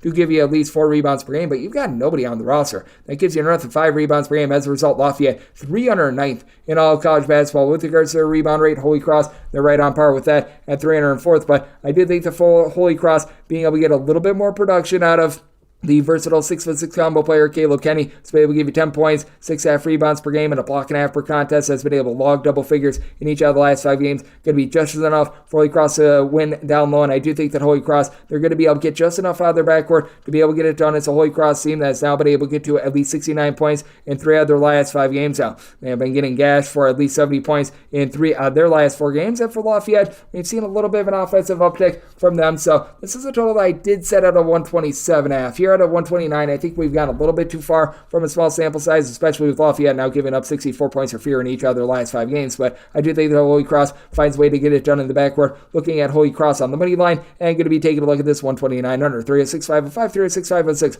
Longwood, it's a road face-off against USC Upstate. Upstate is an underdog of 5 points with your total 135.5 with Upstate. I did set them as an underdog of 6 points. So I'm going to be willing to lay with Longwood. Longwood, a top 75 team in all of college basketball in terms of points allowed on a per possession basis, and a big reason why they're a top 35 team in terms of their overall rebound rate. With Longwood, it is Christmas. Michael Christmas has been able to do an amazing job, giving this team right in the neighborhood of about 7.5 rebounds, 11.5 points per game, and out of your top 4 scorers, 3 of them give you at least 6 rebounds per game. Also getting that out of Jonathan Massey, along with the 7-footer Simon Zapala, who comes in from Utah State, who's been able to give you just under a block per contest, and it is a Longwood team that they do struggle with their offense. They shoot 31.5% from 3, 66% the free throw line, with Waylon Napper leading a team that does turn the ball over about 13 times per contest, but USC Upstate is one of the lesser teams in all of college basketball in terms of being able to guard the three-point arc, and they themselves shoot about 65% at the free throw line, so that is going to be a big giant issue. As a matter of fact, for USC Upstate, 306th in all of college basketball with regards to opponent's three-point shooting percentage. I do think that Longwood is going to be able to do a nice job of being able to hunker down on that front. They are a top 70 team in terms of opponent's three-point shooting percentage, and for USC Upstate, that's really the lifeblood of this team because they don't have it down low. You've got Amir Langlis,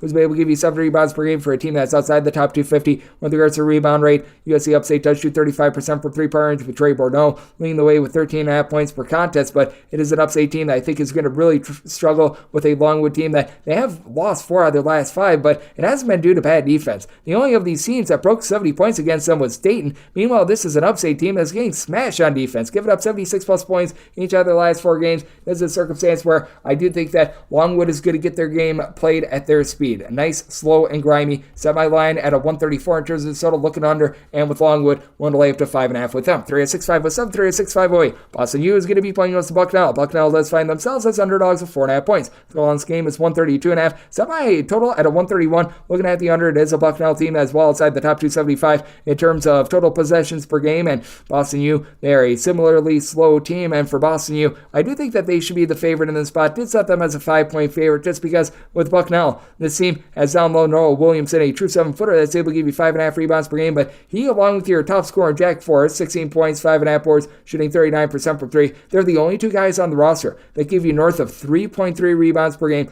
Bucknell turning the ball over 13 times per contest. The three-point shooting has actually come along for the ride a little bit in for Boston U. It's not like this team is amazing on the glass themselves, but you do have 4 separate guys that give you at least 4 rebounds per game. Miles Brewster has been able to step up as the main go-to guy in the backcourt, 10.5 points, 3 assists, shooting 38% from 3-point range on Boston U. They're also shooting about 65.5% at the free throw line, but this is a Boston U team that I just trust in a lot more on the defensive side of things. Bucknell, I feel like, got a little bit overvalued over their win over Penn State, who we have found out is not very good. Bucknell 289th in the country, just point slot on a per possession basis. Boston U 83rd with this regard. And for Boston U, they've really been able to hunker down when they've been on the road. They've been a top 20 team in terms of road and neutral court defense as well. It's a Boston U team that I think is going to be making this game quite grimy. I think that this is going to be a game where points are going to be at a premium, as neither of these teams shooting it very tremendously from the floor or from 3-point range. And this is a Boston U team that, take a look at what they've been able to do recently on defense. They have now given up 68 points or fewer in every one of their games since Christmas, and last team to really be able to bust through and score north of 71 points against them, Maine, on December 6th. So did set my total 131, looking at the under, and willing to lay up to 4.5 with Boston U. We've got 306, 509, 306, 510. Presbyterian is going to be playing us High Point. High Point hopes to not be a low point as a 9.5 point road favorite. Total on this game is 151.5. With High Point, I did set them as a 7-point favorite, so I'm going to be willing to take 9.5 with the Presbyterian. I recognize Vanderbilt has turned out to be a big giant stinker this year, but this is a Presbyterian team that was able to go on the road. They were able to get the job done there. Presbyterian, a relatively solid 3-point shooting defense, and this is a High Point team that they themselves do leave themselves open to giving up a lot of 3-point shooting looks. In a roadside court environment, opponents are shooting 38.1% from 3-point range against them, and Sabaje Teal has been one of the better mid-major 3-point shooters out there, shooting 44% from 3-point range, logging double figures for this team, while Marquise Barnett, he's been Mr. Do-It-All out there in the backcourt. Doesn't necessarily shoot it well from 3-point range, but chips in their 3 assists, 2 steals, 13.5 points per game. Now, when it comes to this Presbyterian team, you've only got one guy that's giving you north of 4.7 rebounds per game, as you've been able to get in that neighborhood about 9 points, 5.5 rebounds per game out of Jonah Pierce, but they do a relatively solid job, and a whole is greater than the sum of its parts sort of approach with this. Now, just doesn't compare to High Point. High Point, number 3 in all of college basketball with regards to a rebound rate. Meanwhile, this Presbyterian team, they're more around 230th, and for High Point, they should be able to find a way to be able to get a lot of second and third chances, as you've got Kamani Hamilton, you've also got Jonah Bodu. These two guys have been able to combine for about 16 rebounds per game. And when it comes to Duke Miles, being able to give you 3.5 assists, 19.5 points on 37% 3-point shooting, that is hard to guard. It's a High Point team that is in the top 30 nationally in terms of points scored on a per possession basis, but they've also been getting gashed defensively. Last time they gave up fewer than 70 points in a game, you have to go all the way back to December 19th when they played against Greensboro. That was 6 games ago. This is a Presbyterian team that they themselves have been having their rough goes of it with regards to the defense, but now the offense has been able to ascend a little bit as well. They've been able to get to at least 68 points in now 6 out of their last 7 games. I do think the Presbyterian can hold in there against a High Point team that's been very high flying, but I do think the Presbyterian able to hit enough threes to be able to hold in there. Did set my total 151.5. I do think that we're going to see a little bit of regression with this High Point team, a team that just hasn't scored as many points in a road/neutral court environment rather than at home, and Presbyterian is a little bit of a lower tempo team, so looking at the under, and we'll take anything north of 7 here with Presbyterian. 3-6-5-11, 3-6-5-12. Radford is playing host to Gardner-Webb. Gardner-Webb is an underdog of 5 points. Your total on this game is 141. Set my line at 9. I'm going to be willing to lay it with Radford. Radford has a big 3 in the backcourt that I like. Brian Antoine, Keenan Giles, along to Quan Smith. These 3 guys have been able to combine for about 41.5 points per contest. You've been able to get some good production out of Antoine in terms of 1.4 steals and 42% 3-point shooting. Giles and Smith, they are able to dole out the ball with about 4.5 assists per contest. And then the Bowling Green transfer in Chandler Turner down for what? 11.6 boards. It's been a little bit touch and go with him, but he's really been able to come through and give this team some nice production recently, going up against a Gardner-Webb team that's now outside the top 200 in terms of points allowed on a per possession basis. They don't have the same shot blocking that they did a season ago as well. Kareem Reed along with Lufail Dufil both gave you north of a block and a half per contest. Now they average 2.3 blocks per contest as a collective. Meanwhile, their terrible free throw shooting is still there. They don't have a single guy that is averaging north of 3.5 points per game that shoots above 69.5% the free throw line. As a collective, 65.2% the charity stripe, bottom 30 mark in all of college basketball. They only have one guy that's giving you north of 4.5 rebounds per game, Caleb Robinson. Robinson and Julian Sawarmo have been able to combine for about 27 points per game, and Sawarmo is able to shoot 35% from 3-point range, but this team is going to get smashed down low as Justin Archer has been able to give you about 9 rebounds per game for a Radford team that, while they don't necessarily have tremendous size, they're about 235th in the country in terms of overall rebound rate. It certainly beats what Gardner Webb has been putting out there. Gardner Webb now 268th in the country in terms of overall rebound rate. You do have a Gardner Webb team that only turns the ball over about 11 times per contest, but they don't really generate a lot of steals, and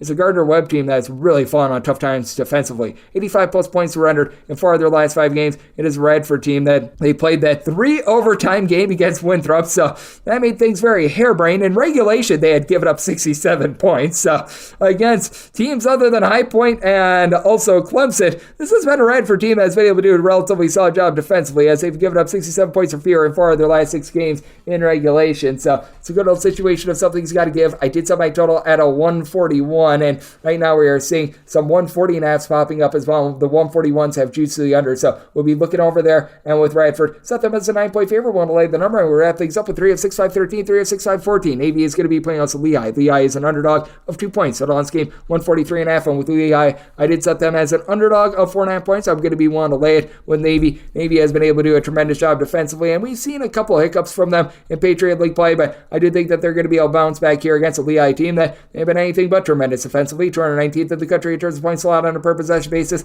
They are allowing about 9.7 points more per 100 possessions when they leave home. Meanwhile, it's a Navy team that they really lack a lot of outside shooting, but for Navy, top 80 team in terms of points allowed on a per possession basis. For Navy, you've got Donovan Draper, who's going to be the best rebounder in this game. He's been able to give the team right around 9 to 10 points, shipping in there a little bit over 8 boards per contest as well, going up against a Lehigh team that has Dominic Parolin giving them 6 rebounds per game, but he's been dealing with injury over the last few games. You've got Tyler Whitney, Sidney, Keith Higgins. They've been the top 2 scorers for this team, combining for about 29 points per contest, but Higgins most likely going to be out the full once again. He missed pretty much all of last week, and it's a Lehigh team that they rely upon in scoring. They shoot about 31.5% from 3-point range as a collective, and if he's not able to go, Buma, he's a 6'8" combo sophomore, has been able to shoot 57% from 3, and in the last few games, without having our good friend Higgins in the fold, has given the team 23 points and a shot at Wofford 3. He's probably going to be seeing a lot more minutes, but Lehigh's turned the ball over right around about 13 times per contest, while Navy's not supreme with regards to their amount of steals. They do have a guy that is able to give them 2.7 steals per contest, and Mr. Draper, who I was mentioning before, and also does a great job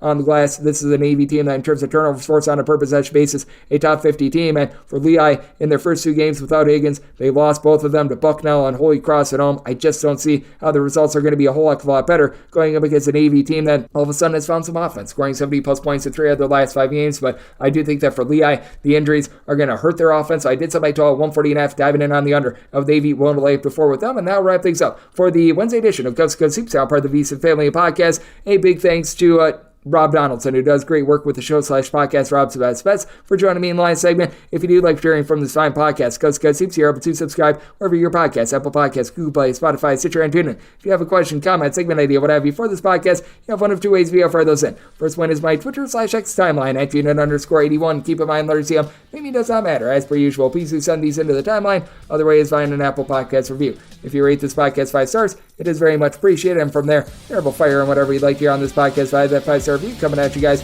every single day throughout the college basketball season. It means I'm coming at you once again. Thank you so much for tuning in.